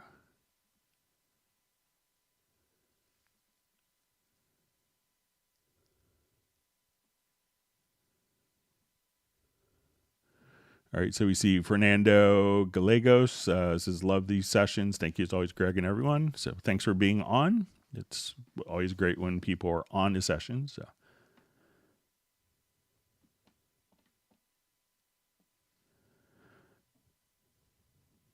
All right, so we see from Sable Winters, upgraded 2 weeks ago from Cubase 11 to Cubase 12, Windows 11. Sudden e-licenser error recognizing dongle yesterday. Maintenance chokes on pre-12 purchases, says it's broken. So if you have a different computer, my guess is that it's probably the license is okay. But I would reinstall the e-licenser. I would uninstall just remove the e-licenser, reinstall the program. And just run the latest version, and like 99 percent of the time that will take care of it. If you want to confirm that your e-licenser is okay, just if you have another computer installed, just go to elicenser.net and be able and install that and connect it and see if the licenses are on there. So the e-licensers, I'm pretty sure that the license will be on there.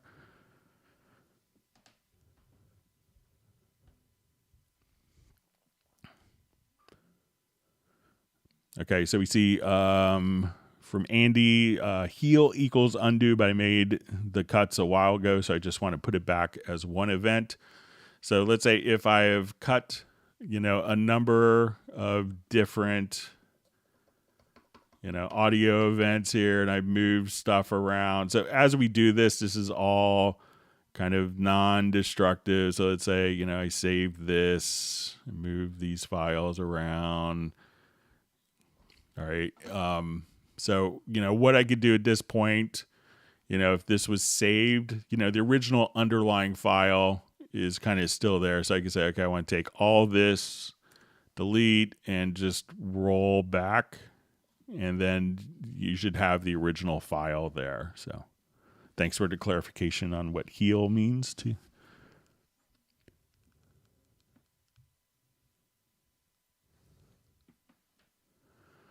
So we see also no more Chuck Levin. So we haven't done we used to do every first Saturday of the month the in-person Club Cubase. So we haven't been doing that since COVID started.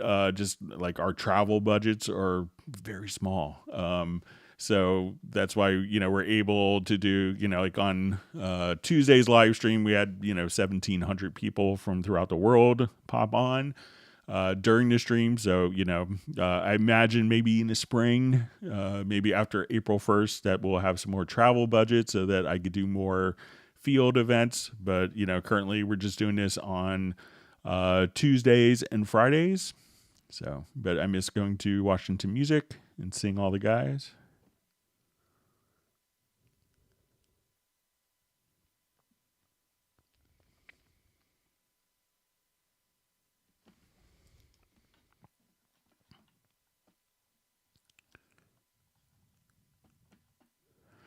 Okay, so I think I'm at the end of the live questions. Let me just check, see if we have any more that kind of sneak in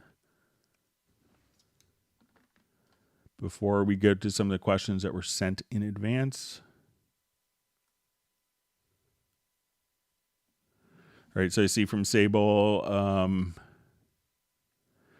removed the dongle, uninstalled e-licenser, reinstalled, changed ports, same problem. So try, just out of curiosity, Sable, if you have any other computer, if you have the option to, just install the e-licenser software, and then you could, rest assured, to see if the licenses are on there. You could probably there is a zero downtime function as well that you could use. So, all right.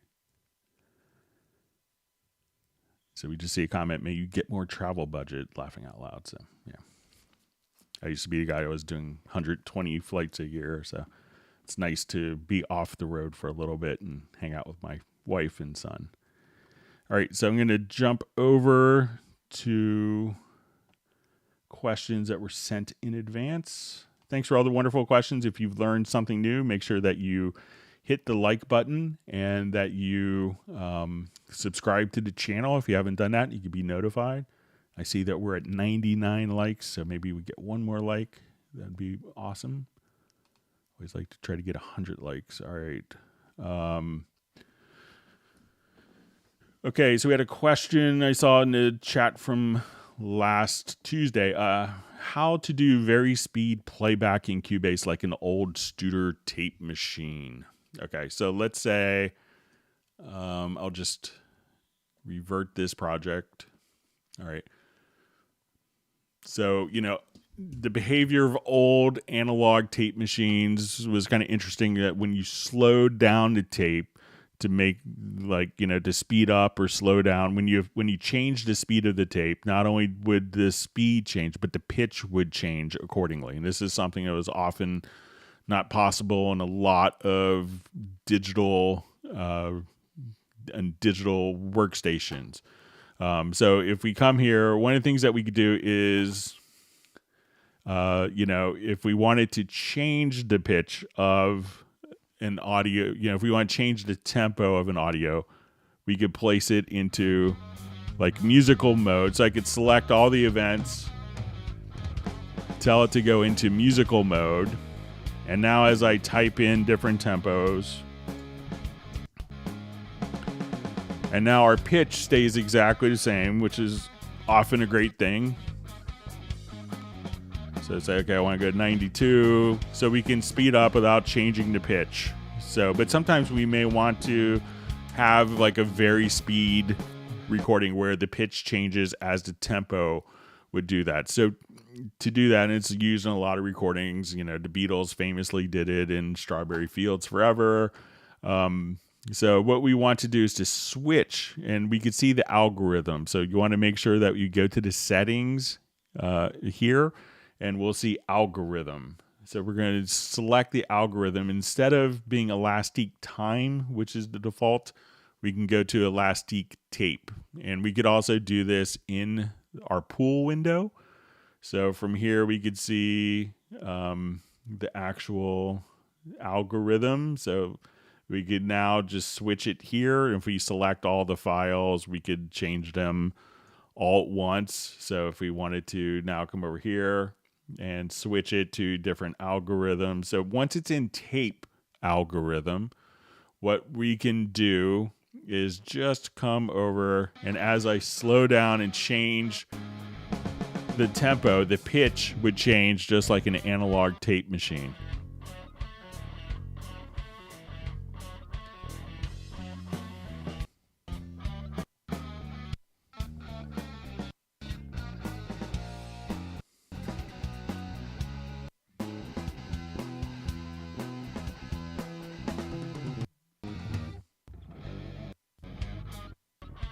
So as we do that, now if I switched all these to elastic time, we'll hear that the pitch will go back to the original, regardless of where the pitch will be the same. But if we switch all these to tape,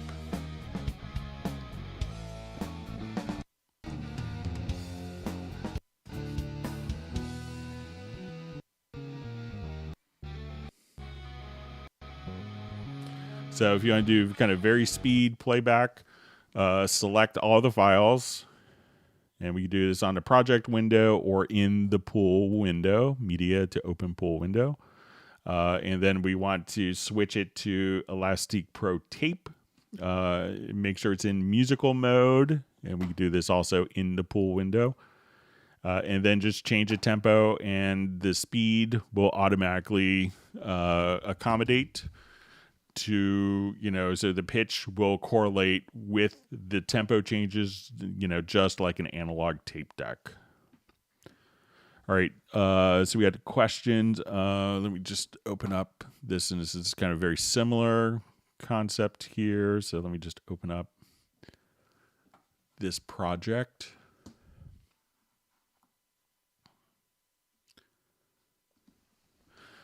Okay, so we have a question, pitch correction. See attached song recorded to tape in the mid-80s. It is in between keys, out of tune. Is there a function that will auto-correct the pitch? I know fine-tuning can be applied manually, but I don't trust my ear, and it's important that it's spot on, as I will give this to a musician as a reference, and I don't want them to record off-pitch. So, we could do kind of the same exact thing with our tape algorithm. So it's good, and we're kind enough to send a file. So, all make sure I don't have this on. All right, just gonna check. It sounds like there's too much reverb on there, so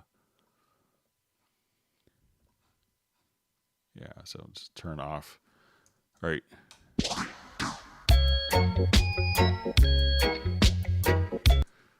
All right, so what I would do is just come over here. You know, if it's kind of between, so if we kind of do the same thing and we place this into, you know, VariSpeed and put it in tape as we,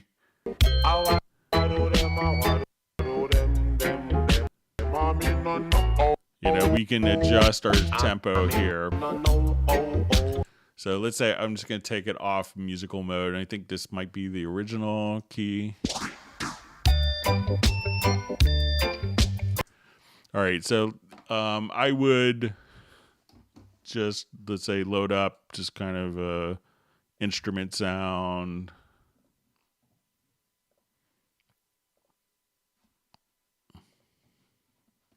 And let's just find maybe a bass patch.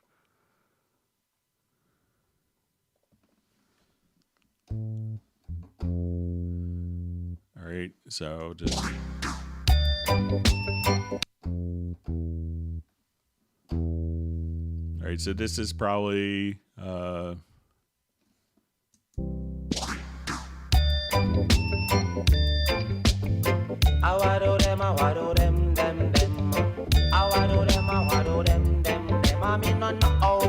right, so I'm just gonna play a little bit here. All right, so I'm just gonna draw some some notes in here, and let's see if we wanted to match this up. And musicians are usually pretty good about tuning to a particular track, so you know, worst case scenario. But let me just come here, adjust my modulation wheel down.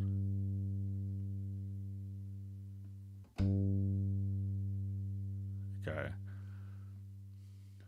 So I'm just going to draw in. So it's roughly, it sounds like it's close to being in G.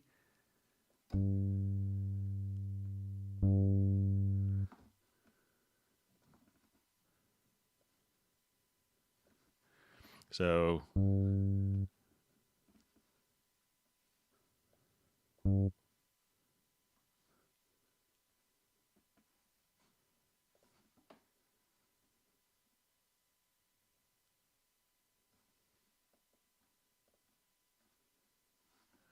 right, so just put my snap on. So I'm just going to use this as kind of like a quick chord reference.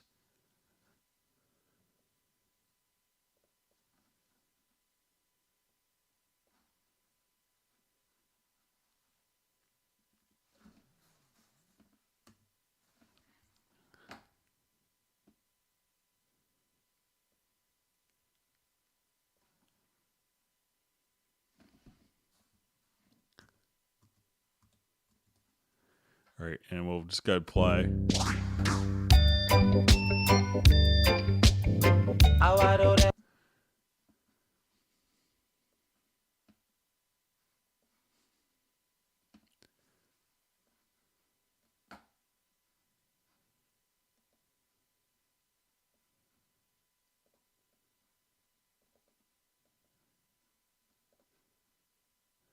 All right, so just kind of copy this a little bit, and let's just get the tuning. And I'm just going to mute the chord track for now.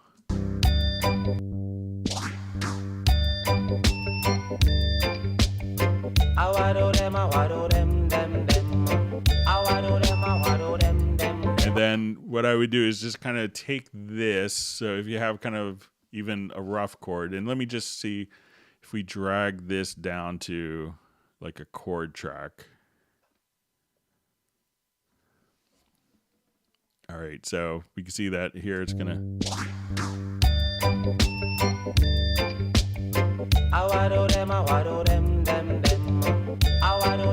All right, so what we want to do is we have kind of this G note that's kind of playing along, and I'm just going to put this in a quick loop.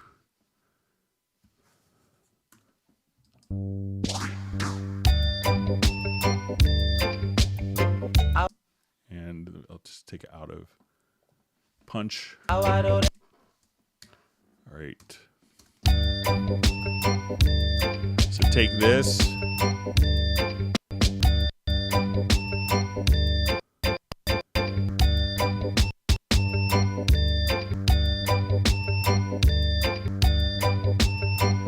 So if we take it like really faster. All right, so, you know, as let's say we play this, I'm going to... Me say me love her, me virgin girl. Me really love her so that. All right, so now it's in musical mode.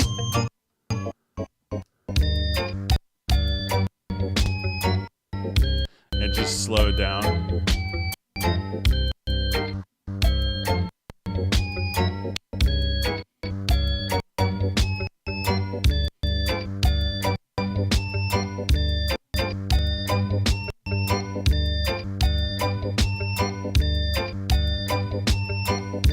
So like that sounds roughly. So I would just kind of find like a tonic note, and you know, once this is in, and you know, you're not just limited to like 131 through 132. You could do 131 point, 200.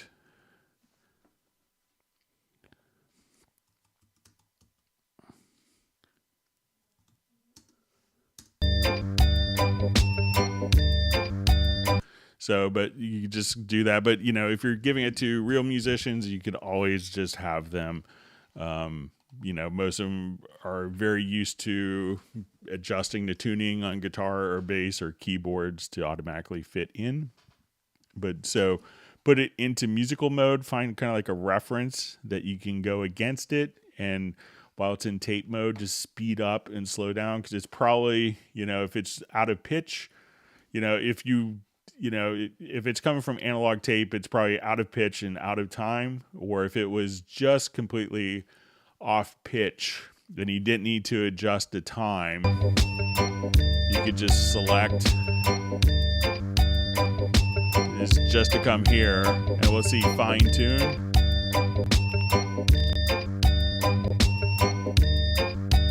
So this will just take our particular track here. Me say me love a fi me virgin girl. Me say me love a fi me virgin girl. So you can go by cents here. So, you know, you could adjust it manually if you don't want to change the speed of the audio. Just go to the fine tune and be able to adjust it. And you might just have to do it by ear because it is a multi-track. You know, and there's probably not one particular pitched thing that's isolated by itself. So, but I would just select this and do fine tuning like that. All right. So we had a question on the chord track. Is it possible to select all instances of a chord throughout a chord track, i.e. select all C major chords, use case detected chord, has an inversion I want to change? So there's no real way. I was kind of playing around with this. I'll just revert this quickly. So let's say if, you know, to select all of, you know, so I didn't find a way, and I looked to see if there was a way to select. I'll try it one more time just to make sure I wasn't being dumb yesterday. But to select,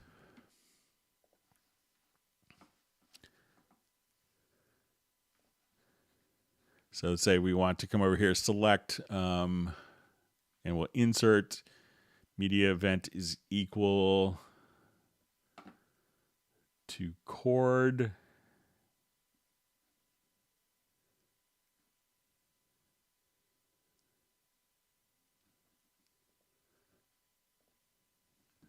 Yeah, so we'll say media event is equal to chord. but I couldn't say, okay, and the name of the chord, it didn't seem like that contains, let's say, C. So I think it's going to select all of the chords and not just ones that are based on C. But what you could do if you needed to do this easily, just hold down Shift and just select the chords manually. So if we wanted to invert, to change all those chords, so just hold down the Shift key, select the different chords, and at that point, just say, okay, I want these all to be, these all to be like a C sus4 chord instead of a C major chord. So we can change the chord voicings, or say I want that to be C sus4 over G. So, you could do stuff like that as well. So if you just want to change the chord type there for the selected chords, if you select them, but there isn't really a way to select all C chords. I tried kind of different settings. So let's say if I tried to see if we could just hold down like Alt or Control to select similar chords, but I didn't find any particular function for that. So you might have to select those manually. All right. So we have a question. Show song lyrics in sync with a Cubase project. So is there a function for this or a plugin you know of? I'm looking for an on-screen auto cue to help singers record vocals when sight singing. Steinberg released a program called VST Live, and that has that has functions for this, but there isn't really a Cubase equivalent for it. But one thing that I do, and this may not be like it's not like the intended use of this feature, but what I do for a lot of editing stuff is I'll just kind of create marker tracks. And I've kind of asked for lyric tracks. I've lobbied for it for a long time. So let's say what I will often do is just kind of come over here and have the lyrics kind of just typed in as markers. And we can't really make this bigger per se. But if we choose under settings to sync the selection, at this point, I could just say, okay, I want it to go to marker. And I use this like if you're doing like a really complex tracking and the singer's like, oh yeah, I've got to choose. Go to that line. You're like, where is that? Okay, boom. I can now come here. I've got to choose what's mine and what's and here we could actually see. Now you're asking Beatles or Stones. Something about that just sounds so wrong. So you could just this way navigate, and let's see if we actually, if we have this shorter, if this will automatically update. But it's too late to stop. Now you're asking Beatles or Stones. Something about that just sounds so wrong. But it's too late to start a fight. Take the leg. So this will automatically kind of update. Stop asking Beatles or Stones. Just leave it alone.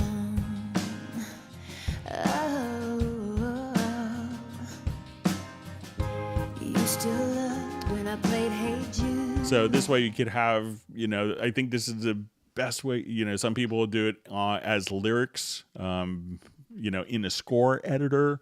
But that could be a little, not practical for how like singers often track. They're often not, reading the notation. So, try putting in, and I know this is a workaround, but, if you just put in markers and then just add the particular marker tracks, open up the marker track, and you could see all the text here. But, the implementation, I think, in VST Live is great for that. But I think that's the best that we could do currently in Cubase for showing lyrics in sync with it. All right, so we have macro. Is it possible to streamline clicks in spectral layers, i.e. layer, unmixed stems, file, export audio of all layers? So I haven't found a way for the macros in Cubase to carry over to an ARA2 extension. And sometimes, when you go to, certain functions for macros, where the function has to, a macro just gets executed. So when it's doing like an unmixed stems, that could be taking, depending how long the file is, maybe even a minute or two to kind of, extract all the different parts. And there's a good chance that the macro for the export audio of all layers is automatically just is done minutes before the first step is really executed. So I don't know a way to make that work as a macro. So sorry for that. Maybe in the future, but still it's kind of two different separate programs running concurrently through ARA2, and I know that we do both programs. So all right, so we had a question from Jan, who's again at his studio session today. So let me just go to his new project. And it's kind of a follow-up question from Tuesday. So I'm going to turn off I'll just do new empty project.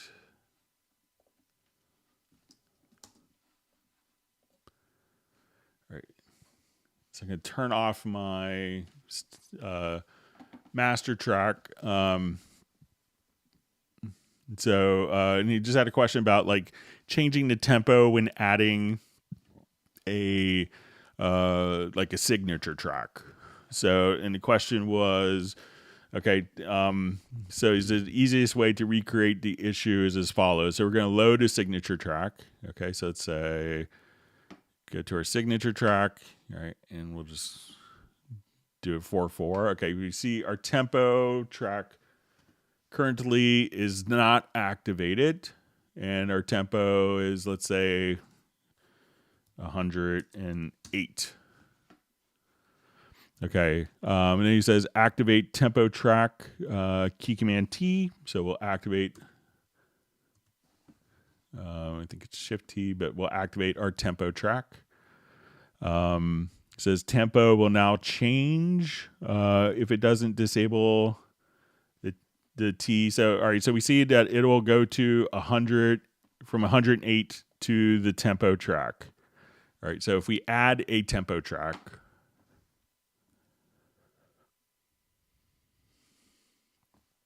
all right, so let's add a tempo track.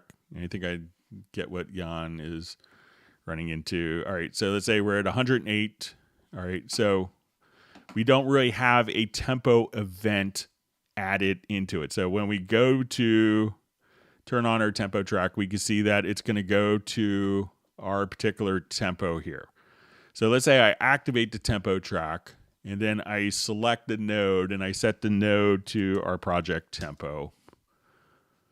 That now, when I activate the tempo track, it's not going to switch. It's just because when we activate the tempo track, it follows any tempo track data. So if there's no nodes, it may default to 120 from whatever tempo you were currently working at. So if we wanted the tempo track to follow, make sure that the first node in the tempo track, and you may have to just literally add the tempo track, make sure that that node right there is set to the same, and then the tempos will be consistent. So if this node here, if I was at 108 beats a minute, but this node was at 132, when I switch, we'll see it go from 108, which is kind of our static, not following the tempo track, and then when we follow the tempo track, it'll then migrate to the value of whatever the current node is on the tempo track.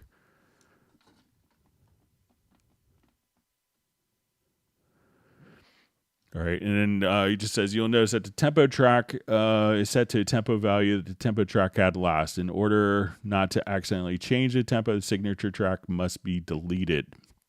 This becomes complicated if templates contain a signature track but not a tempo track. So when I come here, if we delete, so I don't think it's contingent upon the signature track. So let's say if I remove the signature track, it's going to do the same exact functionality. So I think it's independent of the signature track, but maybe Jan will email me afterwards. All right. All right. And we had this sent in. I think I got an email during the live stream, but we'll show it for the benefit of everyone else. Because of a temporary visual problem, I increased my font and app size on my laptop computer for Nuendo. The GUI didn't scale. The project window is much larger than the screen. The markers window took up half the screen. I guess that's just the way it is, but it would be nice if Windows could scale a bit to 125%. And this is on Cubase or Nuendo 12 latest, and Wavelab 11 latest on Windows 11. So I took kind of a screenshot of this so we could show it because this isn't a function that's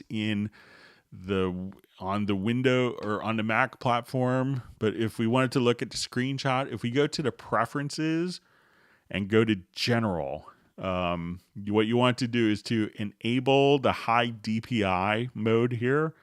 And then you could have independent application scaling. So we could use the system scaling, or if you wanted to add 25, 50%, or subtract 25 or 50%. So that will be kind of, independent of the scaling offered by the operating system. So I think I got an email that worked, but just for other people that run into that, again, go to your preferences and on the Windows platform, general, enable high DPI, and adjust the application scaling settings. Okay, so I think that's our questions that were mailed in.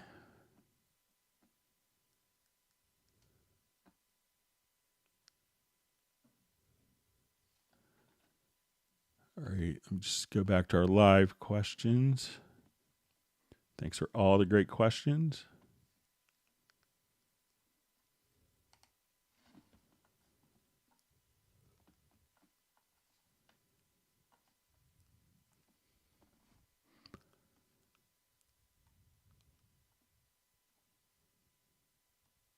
Okay, I think I'm roughly back in the same area.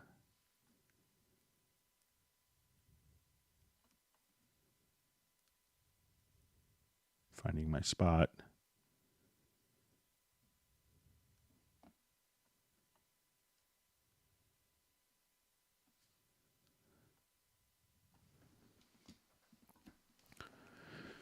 All right, so we have a question from Mayberry78. It says, hi, I'm not sure if this is a setting, but when I have a few audio events on top of each other on a track, if I highlight the whole part, it auto selects the events underneath it. Didn't used to do this, so let me see if I could create this. All right.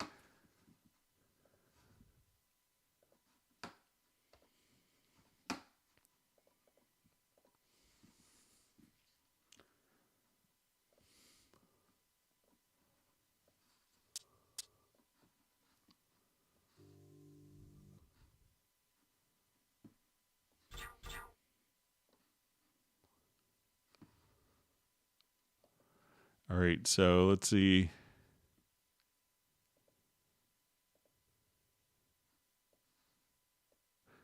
All right, so what I do if we have kind of overlapping events, if you go to the bottom center of the active clip, so you see this little arrow, then you could select kind of the active event. So we say, okay, I want it to go to this. So anytime that we have overlapping, I'll just drop a couple other ones in here.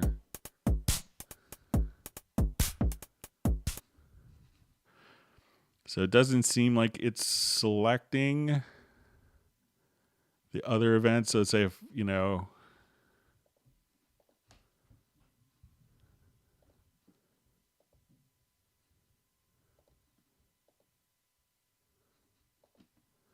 so let's say now if I go to,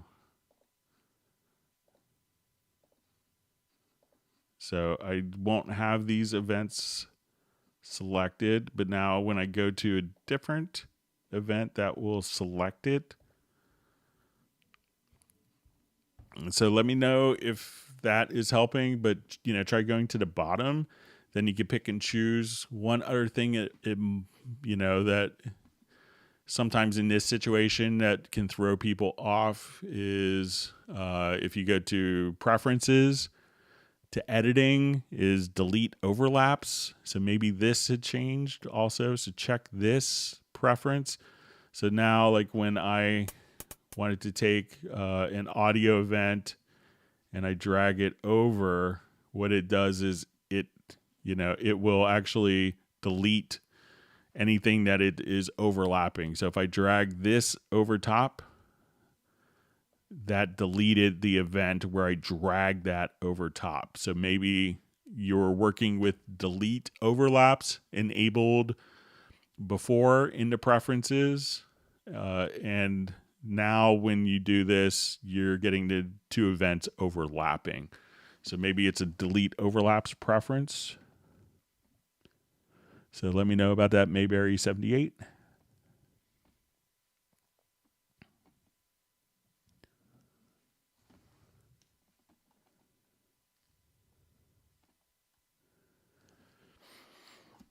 So see Michael Pierce just says, Hangouts are great, but I'd love to see a Greg presentation. But seriously, Hangouts are great. Hit the like button. So there's a couple of them floating around on YouTube. There's one I did. I think if you look on Sonic Scoop, there's one I did a lot of people liked. I think it was at MixCon a couple years ago, maybe 3 or 4 years ago. I may be doing one around AES time on Nuendo and Wavelab with Dale Pro Audio. So we're kind of in talks with that. So there might be something in a couple weeks. But yeah, I kind of miss doing like full feature demos. I think like when we did the Cubase 12, like launch thing, that was more kind of a straight presentation, but hopefully we'll be able to get some of those going with some dealers as well. All right.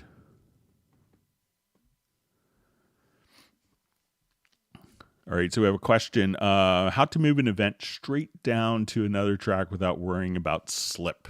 Okay, so I'm just going to add another audio track below here.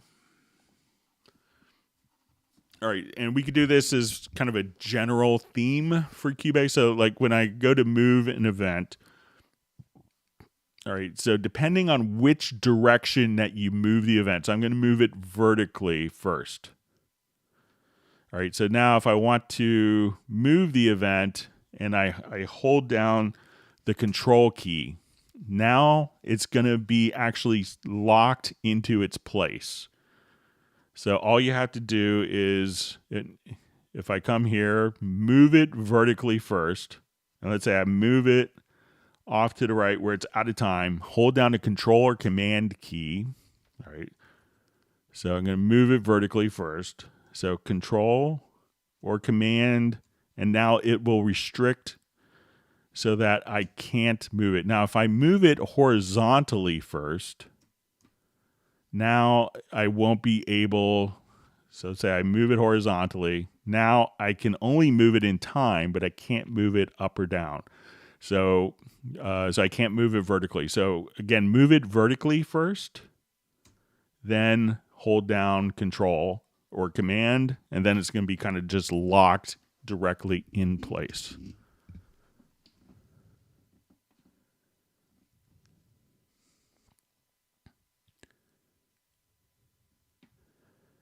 See, Michael Teams is saying that he got to go out to some of my Cubase live clinics in Dallas.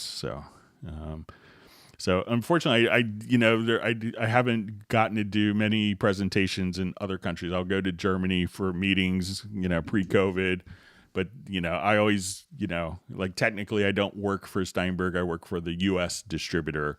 So they don't really send me out to do clinics. In other countries, I used to go to Canada periodically and to help out since I was fairly local. So I would occasionally do like Canadian runs, or we do like Vancouver, Montreal, and Toronto. So, but hopefully, I would love to do Cubase presentations all over the world. So,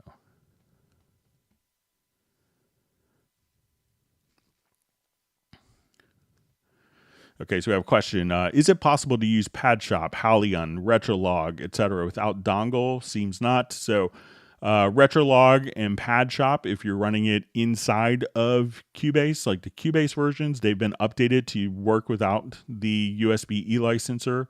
Halion Sonic SE currently works without the USB e-licenser, but Halion 6 is still using the USB e-licenser. Maybe in the future we'll see an update that will allow you to work with Halion without the e-licenser. But currently the full version of Halion still requires the e-licenser, but the other programs, the versions that come with Cubase, you can run them directly in Cubase without the e-licenser connected.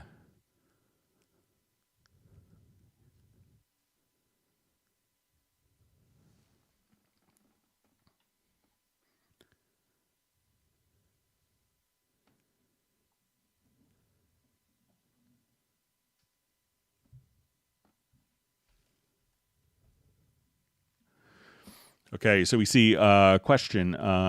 So you see Michael Team says, inviting Michael Pierce to come on over. We'll go to Greg's house for a studio tour. I think I'd rather go to London. That sounds like more fun. I want to go see Grand Chapel Studios. So I miss going to Europe. So hopefully travel will get back to normal and tickets won't be like $18,000 to go to London.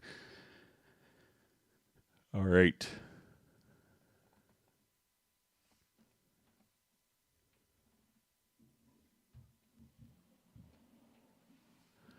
Okay, so we see just a question from Jazzy Lamel. Hey, Greg, I want to know, does every show have a transcript or index on what questions was asked? So yeah, if you go to the top of every live stream that we've done, you could actually you'll see pinned to the top. So after the live stream, I usually get dinner, see how my son's day was at school, check in with my wife, see how her day was. And then I spend like 3 hours or so, watching the live stream again and typing up the question. So every question, you can find it that's been covered in that particular live stream will have all of the questions with timestamps, so you can immediately jump there. If you wanted to search for kind of the global index since COVID started, and this is over 20,000 topics, go to cubaseindex.com and you could just say, I want to learn about divide track, and then type it in, and then you could find it's like a search query for all the different topics. So Jan basically copies my index and puts it into like a searchable index, so you could just go directly to a particular link. All right, so a question, is there a way to select the transients in an audio file by hit points and then automatically split the audio event at the beginning of each hit point or transient you select? Okay, so let's say I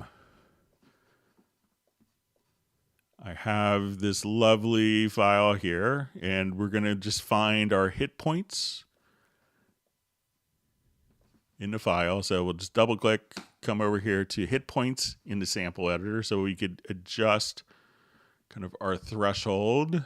So let's say we want to do that. And then you'll see this little create function. So just come right over here and you can say create events. And now every single event has been split directly by the threshold right there.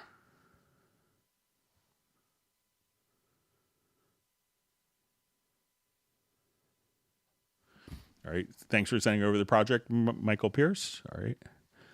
So once again, just come right over, just go to hit points, and we could just say, okay, you want to edit the hit points, adjust the threshold so that we're catching kind of all the appropriate transients. And under the create tab, just come right here and create events. Now, every single one of those is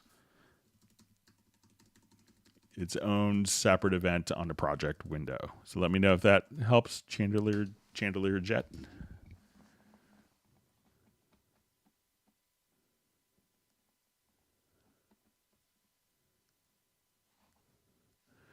All right, so we see Jason Sykes checking in from South Shields, England. He says he's had a long day. And also, Jazzy Lamel's question, does every show have a transcript or index? So every YouTube, if I keep it under 4 hours, I learned this the hard way. If I keep it under 4 hours, if you go to the closed captioning, you could see the transcript directly there from, of everything that I say will be transcribed. And I think it's even transcribed to multiple languages. So once I finish the live stream, it takes about a half hour for all that to occur. And so there is a transcript that's available. I don't think it's like a text file that could be downloaded, but there, if you enable closed captioning, you could do that.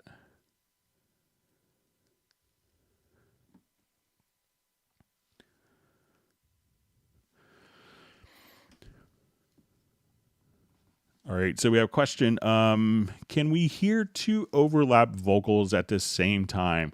Or do we have to put the overlapping vocal on another track anyway? It would save time and enhance workflow when duplicating is unnecessary. So generally, it's going to play one voice per track at a time.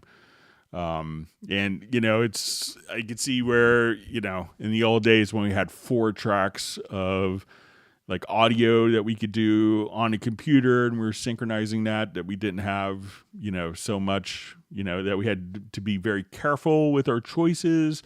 But since it's, in these days, there's, not a limit to tracks, you can just simply very easily have multiple tracks open. And it gets to be problematic also for, when two things are overlapping, which one actually can, which one has priority, which one, so there's a lot of consequences if you're playing back 2 different sounds. But just think of it as seeing one voice,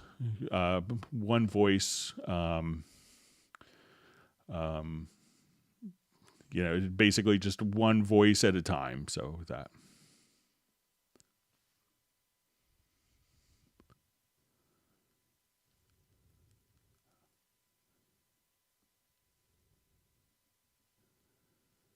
Okay. See, Best Cream Jesus just saying Eka Mouse sample is so unexpected. Takes Best Cream Jesus back to college days. All right.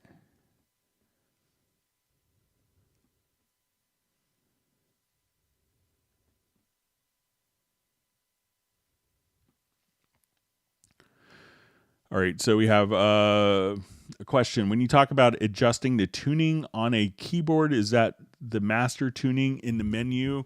So, we could adjust, so usually on keyboards, like for audio, we could adjust kind of the master tuning here. So, or if you wanted to adjust sense, but if it's going to be a MIDI instrument itself, what you want to do is, let's say if we go to add an instrument track, we have something like Halion Sonic SE. At this point, if you wanted to adjust the tuning, it's really, MIDI will send a note message and how the instrument itself. So let's say if you want to do, the tuning scale here is, A is 432 or, whatever tuning scale you want it in Halion. So now the instrument itself can do tuning. So just like if you were doing with a hardware keyboard, it would do its own tuning. So MIDI sends it out to the instrument, and the instrument could have different temperaments or different tuning scales itself. So MIDI doesn't really accommodate for it, but the instruments often can.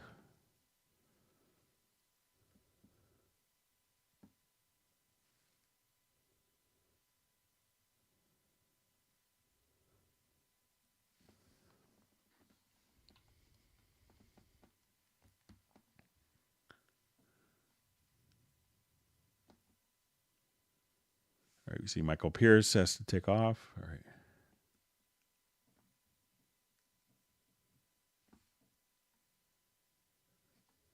Thanks for joining us today. You see Sable may have gotten her issue worked out.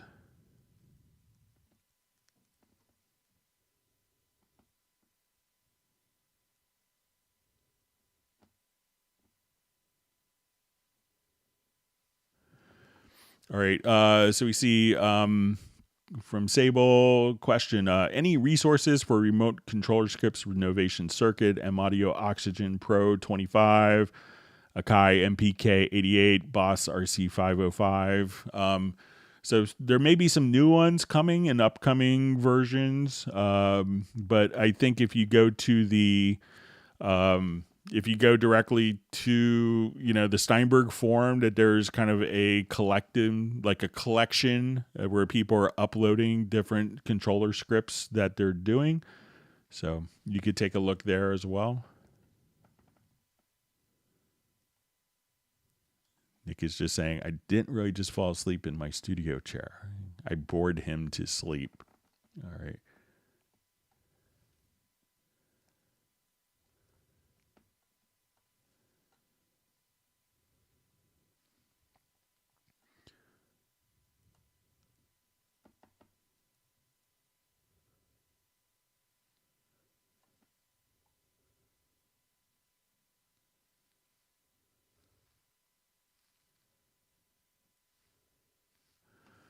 All right.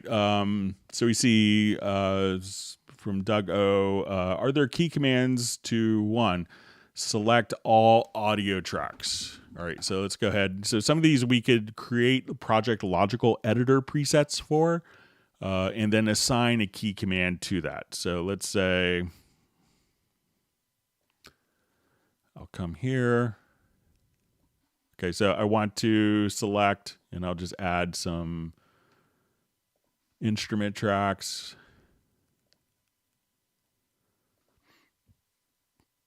Let's add a effects channel.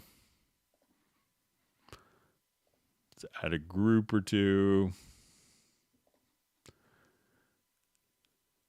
Okay, so I want to only select audio channel. So I would go to the Project Logical Editor, and let's go to Setup. All right, so I want to just come over here, and we'll choose Select. And we're going to say media, we'll say container type if we want to select the tracks. So we'll say container type is track, media type equals audio. So now I'll hit apply, and it's going to select all the audio tracks, not selecting the group, not selecting the effects or the instrument channels. So I'll just save this as a preset.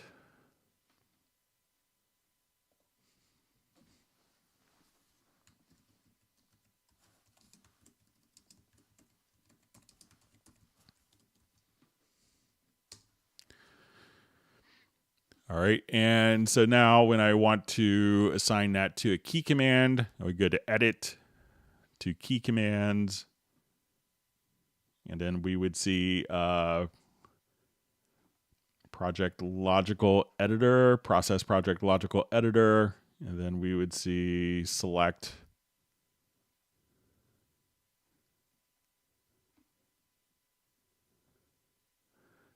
all audio tracks, and you could assign a key command or trigger that from a remote control script. All right, so the next one is disable a tempo track. Okay, so let's say we have a tempo track.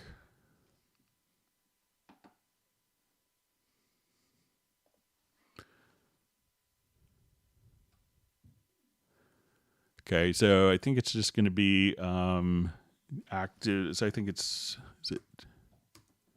Trying to remember. I think the default key command might be just. I may have changed mine, but I think it's maybe T. Let me just.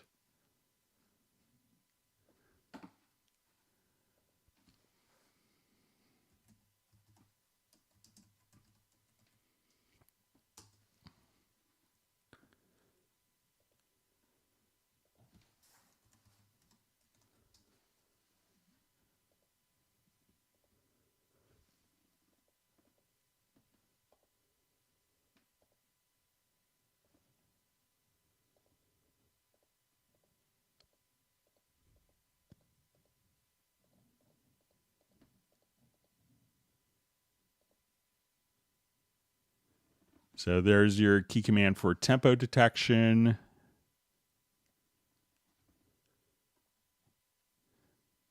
So under the project menu,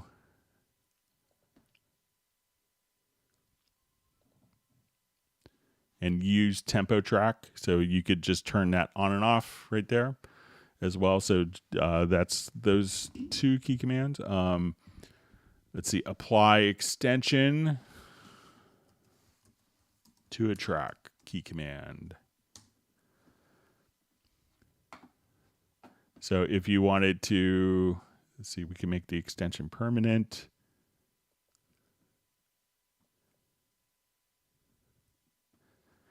So because, so we can make the extension permanent, but you may have to manually choose to which extension is going to be activated, because you could have multiple extensions. So I think that you could take the active extension and make that permanent. All right. So deactivate metronome. What's a keyboard shortcut for that? So that's going to be just the letter C, like for click, and you can see that turn on. All right. So we see delete, tempo, and time signature tracks. So let's go to our project logical editor. So we can say delete, container type is track, and we're going to say equal to, let's see if we get equal to signature, and we'll set our Boolean condition here, or equal to tempo. So let's say in this project, I'm going to add a signature track.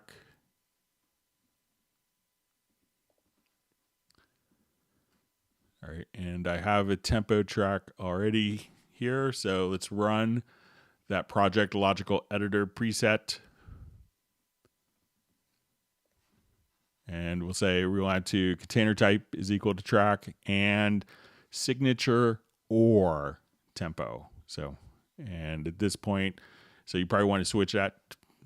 So I think we just hit apply.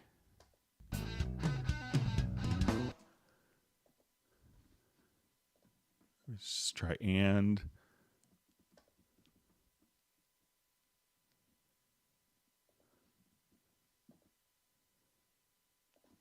All right, so I'm going to select.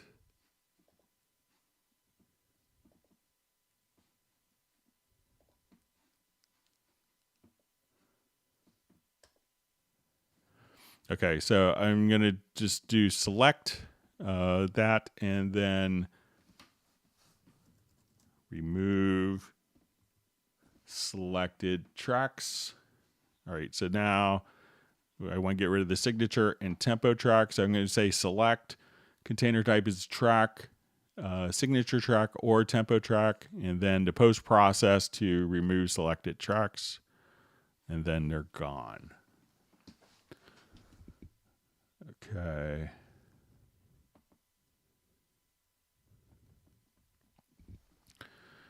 So we see, and then run the analyze on the project tempo detection. So I don't think, so let's say we go to our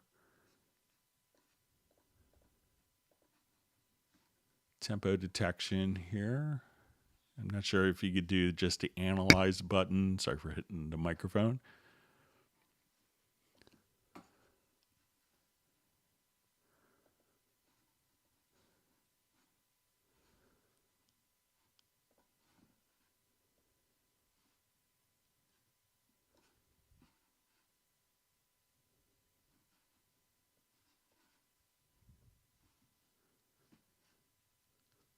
All right, let's see if we could do that with a keyboard shortcut.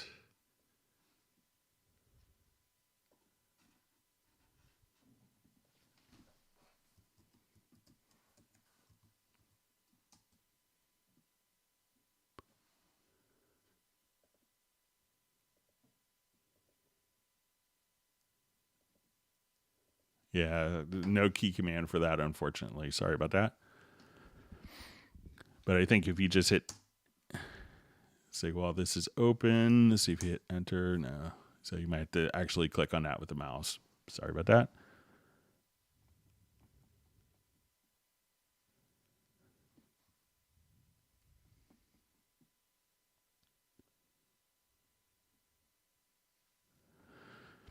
Okay. All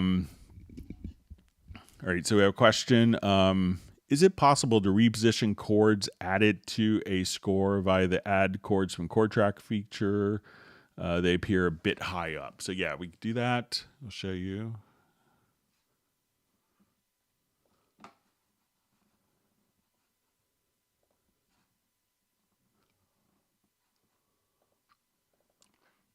Okay, so I will go to my project and let's create chord events. Let's go into our piano part. And advanced layout, and we'll say show chord track. See, I'll make, here, I'll just try it one more time.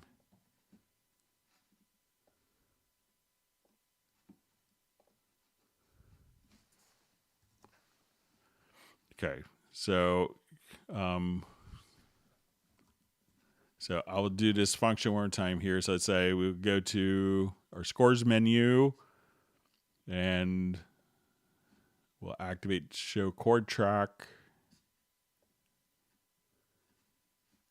I think I out clevered myself. All right, let me just,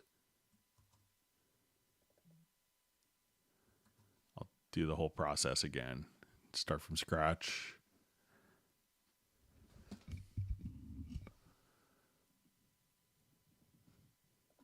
All right, so drag that up. Let's go to our score, to advanced layout, to show chord track. So now, and I think if we select all the chords, that we could just reposition the chords up or down. So I just shift, double click on the chords, and then you could reposition globally or move each one individually as you see fit.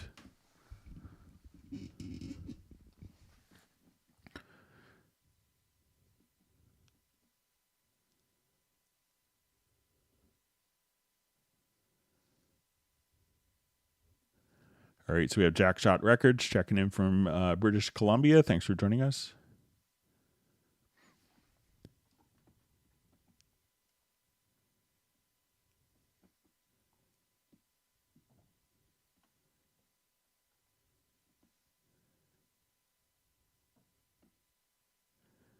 See, Sable Winters says, got to dip out for a bit. All right, thanks for joining us. Have a great weekend if we don't get to see you back. All right, so we see Fernando has to check off as well.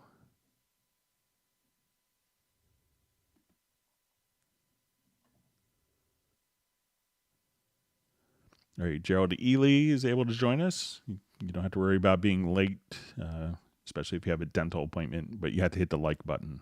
That's the consequence of showing up late. Yeah, and as Nick just mentioned before I did.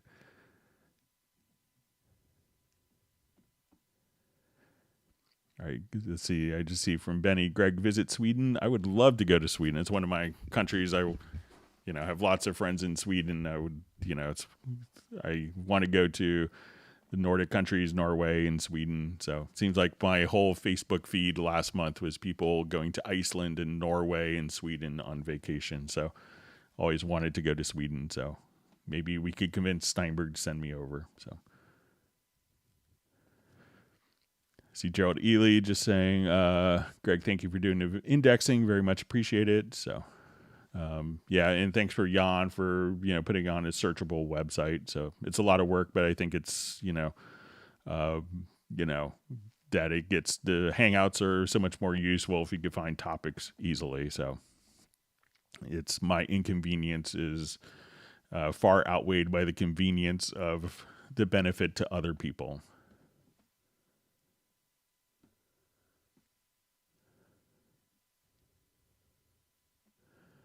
All right, so we see his Steinberg question. Has Steinberg thought about adding a button to convert a mono track to stereo, having to make a stereo track and moving the plugins over to it takes too much time.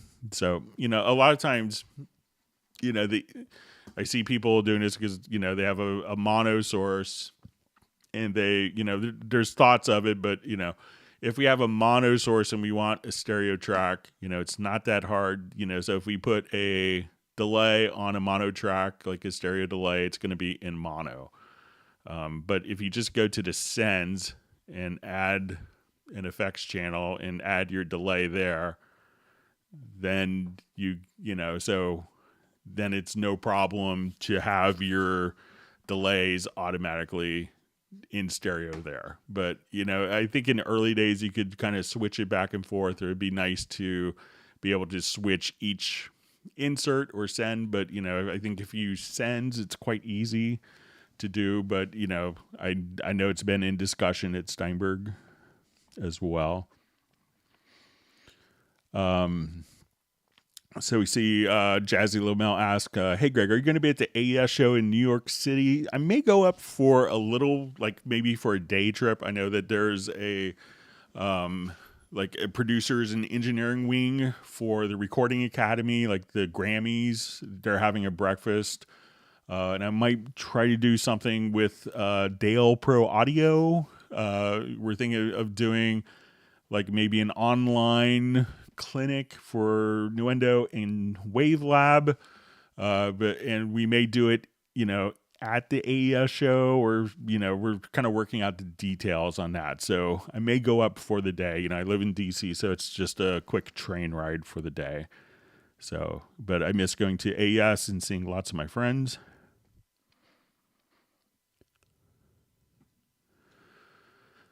All right, so I have a question. Can Cubase recognize / tell me what key note my song is in? So it could tell you the chords automatically. So I'll show that to you, and that could tell you the key as well. So let me just go to a different project here to show, let's say, something with guitar in it.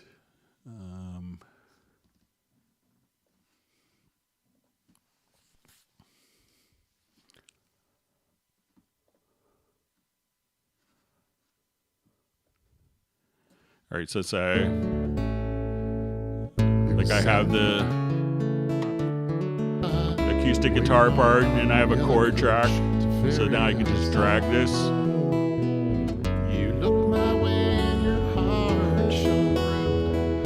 So we can see the chords at the top of the chord track, and then we can see the key here. So it's told us that we're in the key of A major for this song. So now as we listen to it.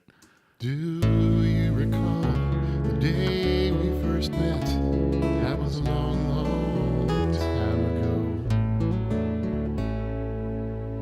It was 7th grade in the school parking lot, waiting on our yellow coach to ferry us home. You looked my way and your heart showed. So you just kind of drag, and you could do like a full mix or just like an independent part as well.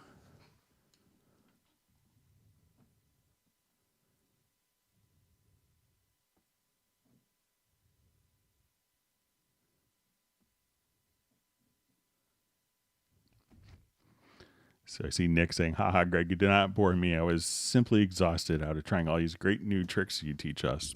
It sounds like you're kissing up to the teacher. So, but I know it's late in England, so.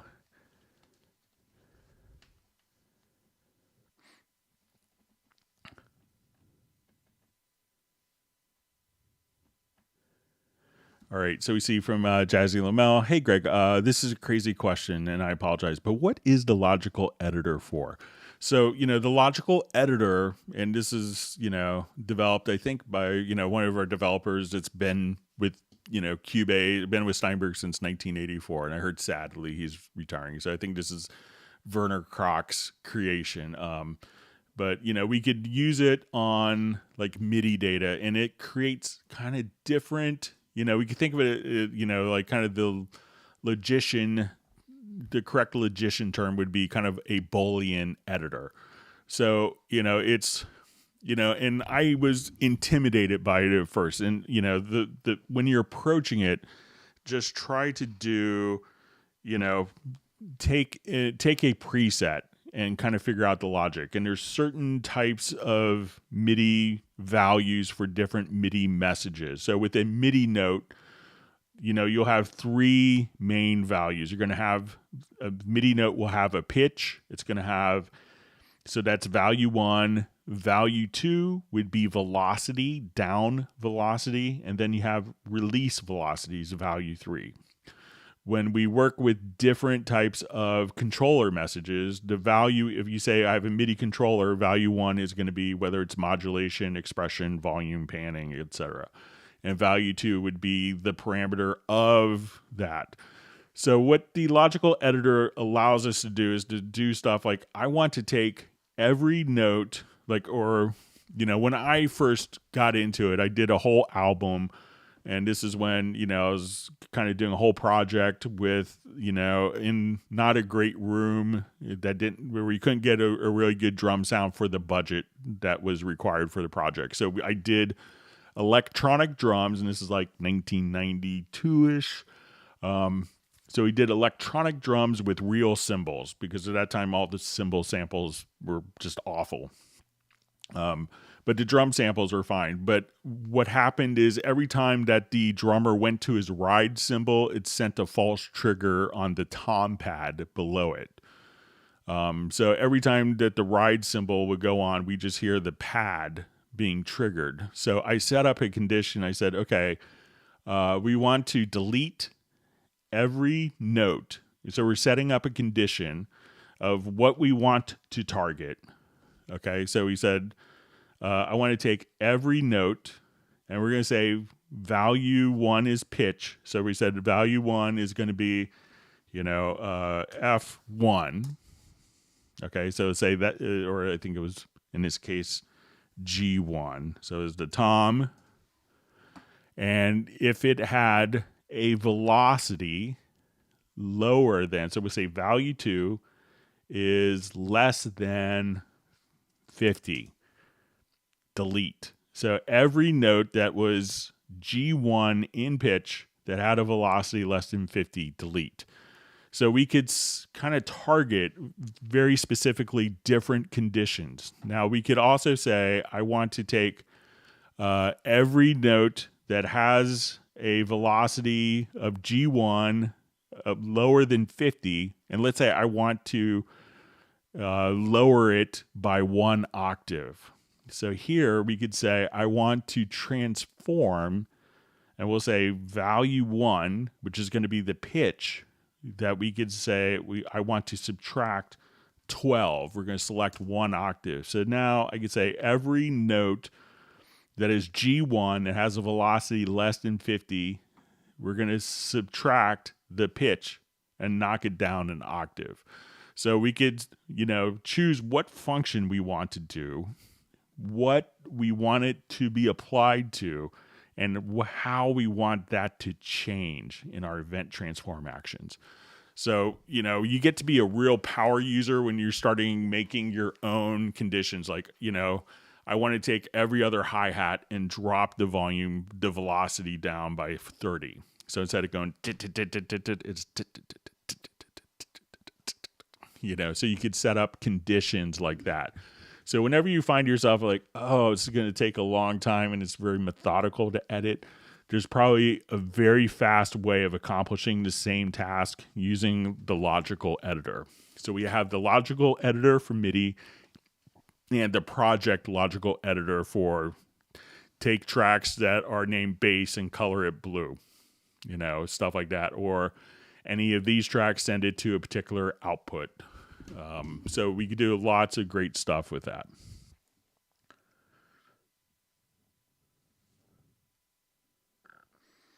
All right.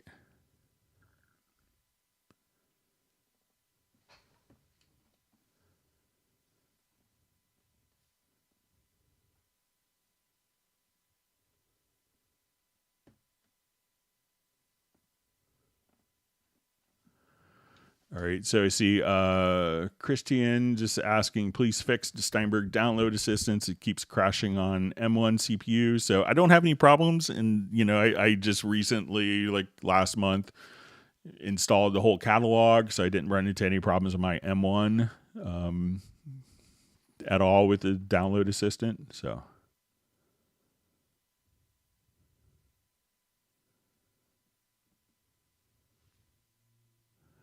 All right, we see Uno Memento is starting his week's vacation, so enjoy. Hope you have a very relaxing time.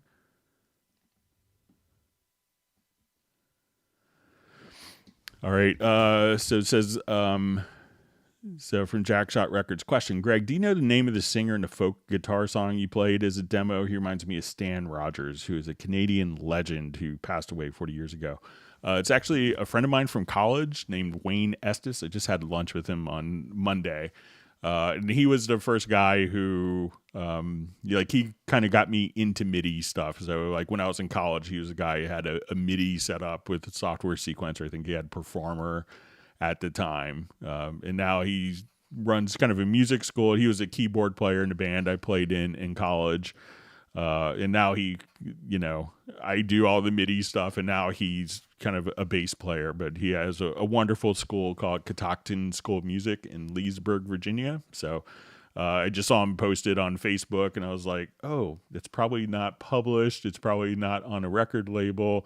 And I was like, can I use your song? And he's like, oh, I'd be so honored, because he's a big Cubase user now. So Wayne Estes, you could look up Catoctin, Cotoctin School of Music in Leesburg and see him.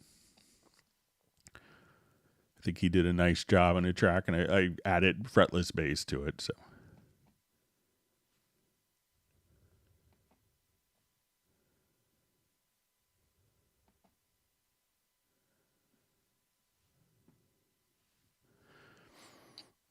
Okay. All right. So we see question. When adding the chord track to a score, is it possible to simplify the chords to triads and exclude inversions? Use cases to generate a score for a bass player who's interested in root notes. So the bass player would probably also be interested in inversions, especially if it's like a C over G and they need to play the G note. But let's say when we go to the chord track, we could go to the setup voicings, and at this point, you could just choose only with triads. So just try the style, triads only. So select the chords and come over here, go to select setup voicings, and try just to select only triads. So I think that will do the trick for you.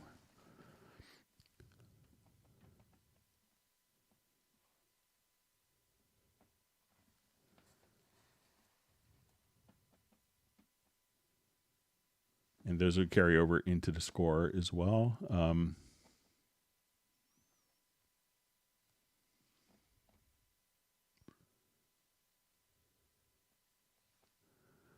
right, so we see from Renee.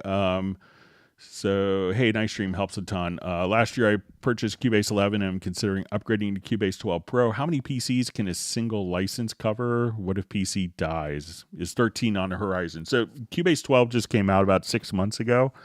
So I would say it's going to be a while before there's the next big version. And you could run it on up to 3 separate computers. So it could be run on 3 computers. If your computer dies, you could contact Steinberg support, and they could, if it died and you have one of your 3 authorizations on the computer and you can't deauthorize or deactivate it, just simply get in touch with Steinberg support, and they could do it remotely for you. All right. So we see question, can bar numbers be dynamically shown on a score? When there's a chord change, can the breaks be dynamically applied when there's a track marker? So let's take a look.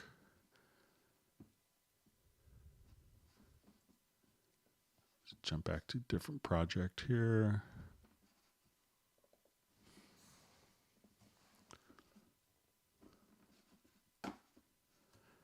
Okay, so let me just. All right, so when we go to.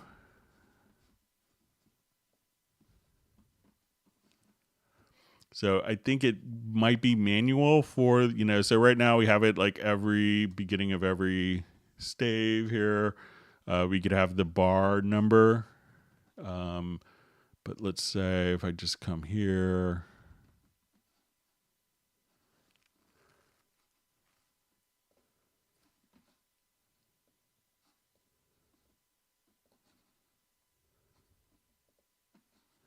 All right, let's see if I get the chords in.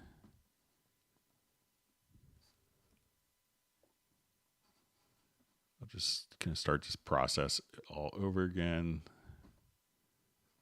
Let me just see if I can do a new track version.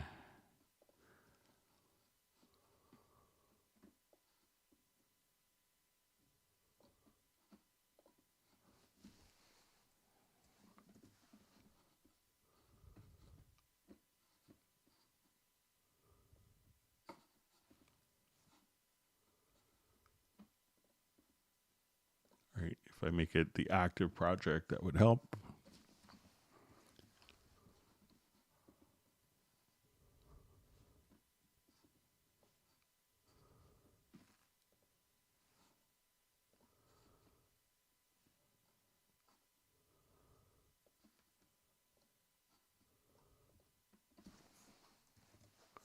All right.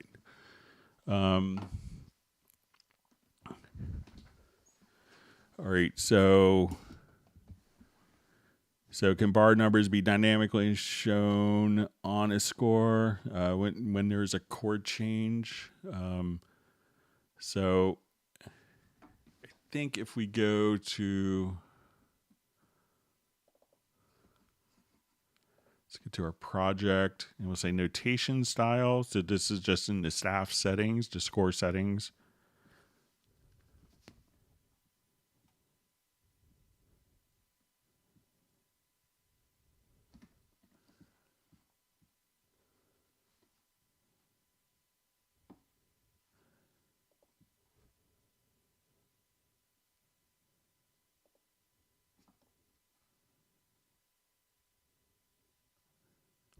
I think we could set the bar numbers. So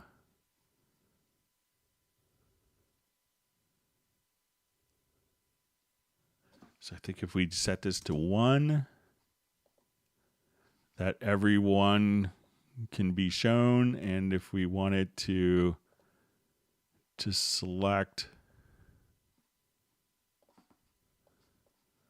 So now we can have the bar numbers on every one. And if we wanted to.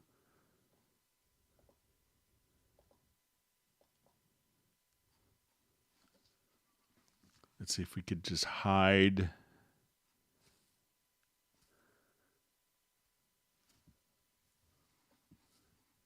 So I think you'd have to go in manually and do it. Let's just see. So I could, where there's no chord changes, we could just click on the hide function for that. So, and we could obviously kind of, give it more spacing when necessary. And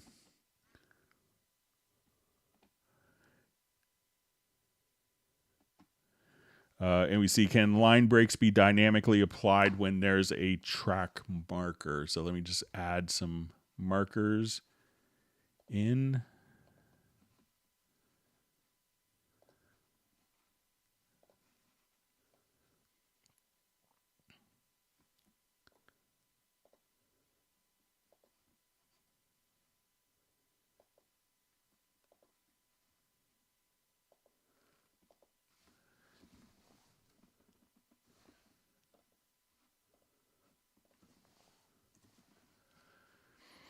All right, so I think we could show the markers, might be under show marker track to form. So we could see kind of like the A and like our rehearsal markers here, and those are derived from the markers right there. So let me know if that's helpful.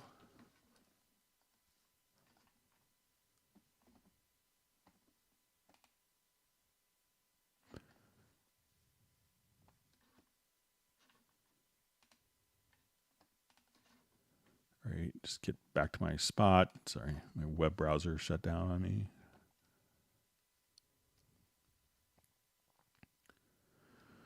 All right, so we see Keith Young just saying, Greg, excellent description of how a logical editor works. Thank you. So glad. And if you haven't really explored it, take a little. I still have friends that have been running Cubase 20 years and are just like terrified of it. And I was like, it's not going to bite you. It's okay.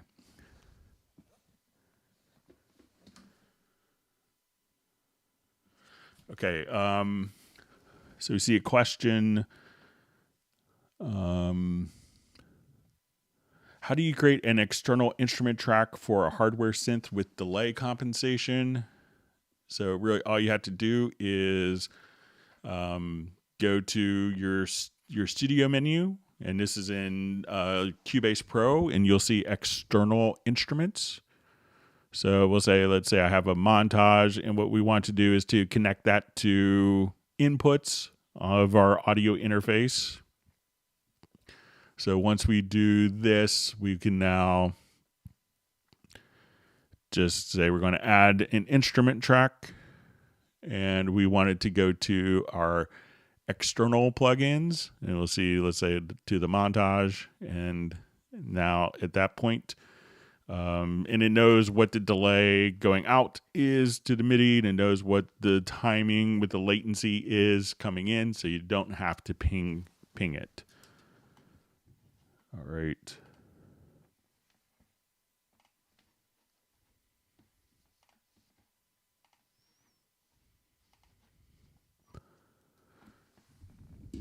All right, let's read through some more questions here. All right.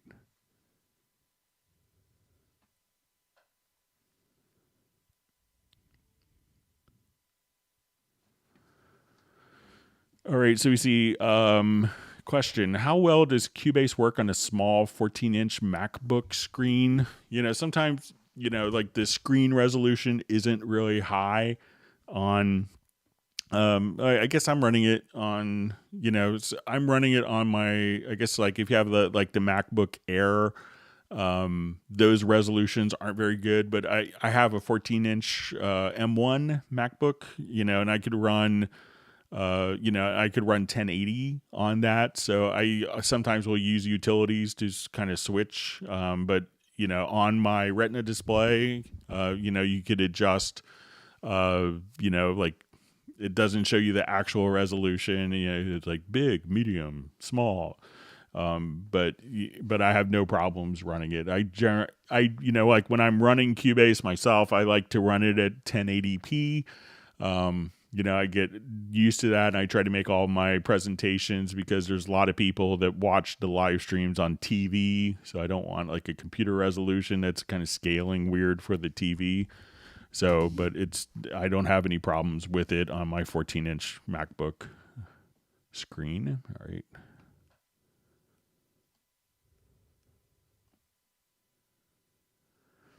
All right, so you see from Renee, well, I just feel safer knowing it can be used on 3 PCs and can be reset if something goes wrong. Definitely purchasing it now, and that's from Renee. So yeah, great, and take advantage of the promotion that's going on.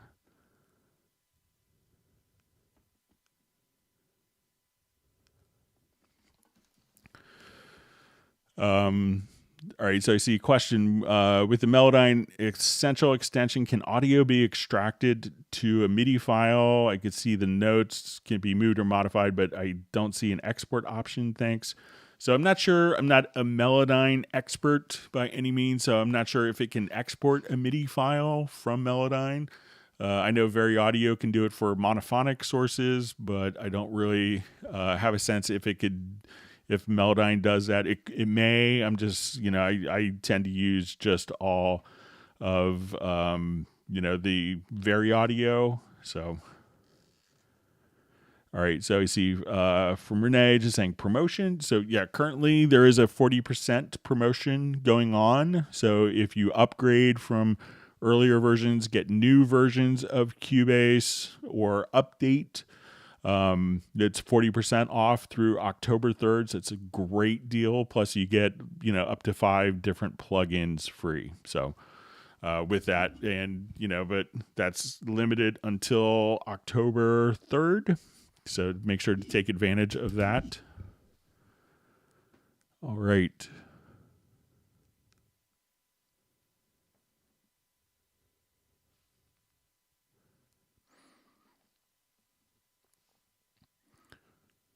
Okay, so I think I'm at the end of questions. We'll see if, we see Jazz is kind enough to put in the promotion that's going on for Renee.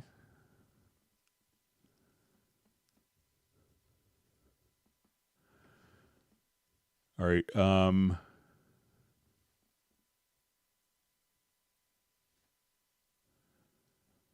All right, so I just see from Doug, does that promotion apply to live elements? So you could get Cubase elements is on it, but I think VST live elements, I don't think that's part of the current promotion.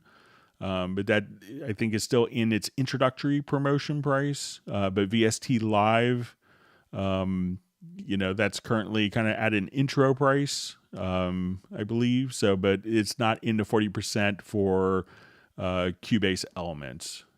All right. So we see from Nick says about the Melodyne exporting MIDI file. So that it says Nick is saying he believes that it can export the MIDI file, maybe in the Melodyne editor window.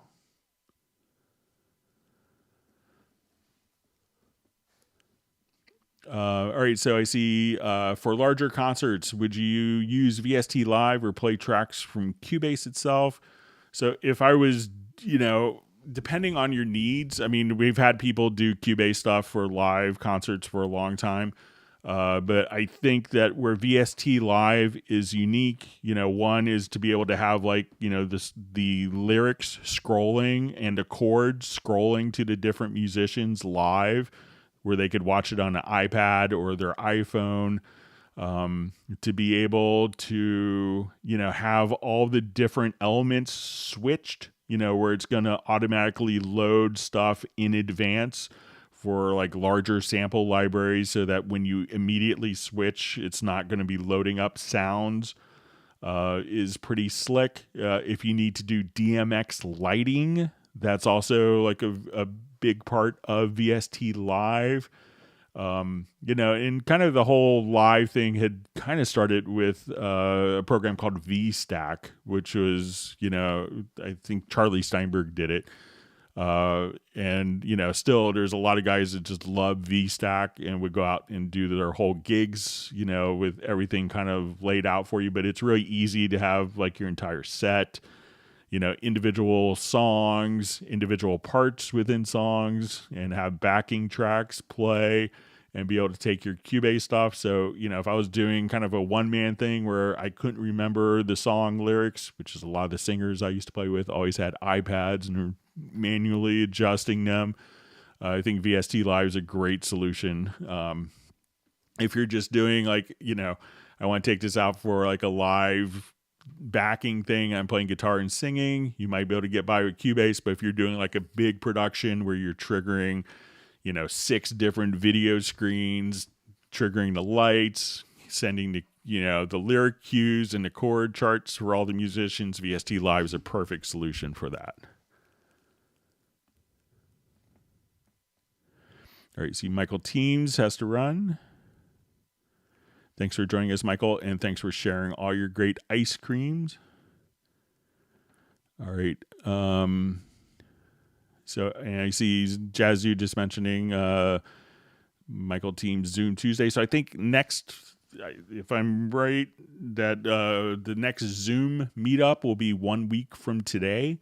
So not on Tuesday. I think it'll be September 30th will be that'll be our Zoom meetup for next Friday. So 1 week from today. And if you haven't done a Zoom meetup, it's always really wonderful to meet the other people on the live streams, and just really wonderful conversations. And I'll see if I could get someone, and occasionally we'll have different kind of interesting high profile artists or users on. So I'll see if I can get someone lined up for Friday's Zoom meetup. But I think I'm out of questions. We'll see if there's more questions that come in. I'll give it a little bit of time. If not, we'll wrap up early. I want to thank everyone for all the great questions. If you've learned a new tip or trick, please feel free to hit the like button and subscribe to the channel.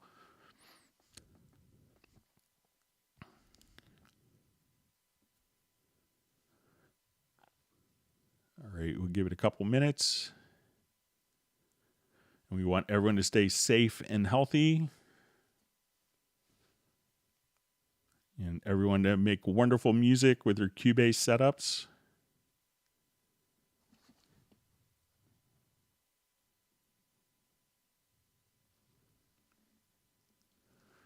All right.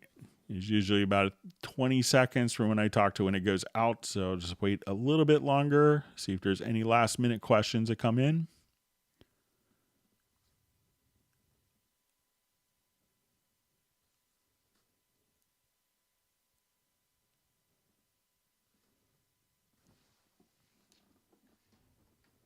All right. Wait just a little bit longer and we'll see.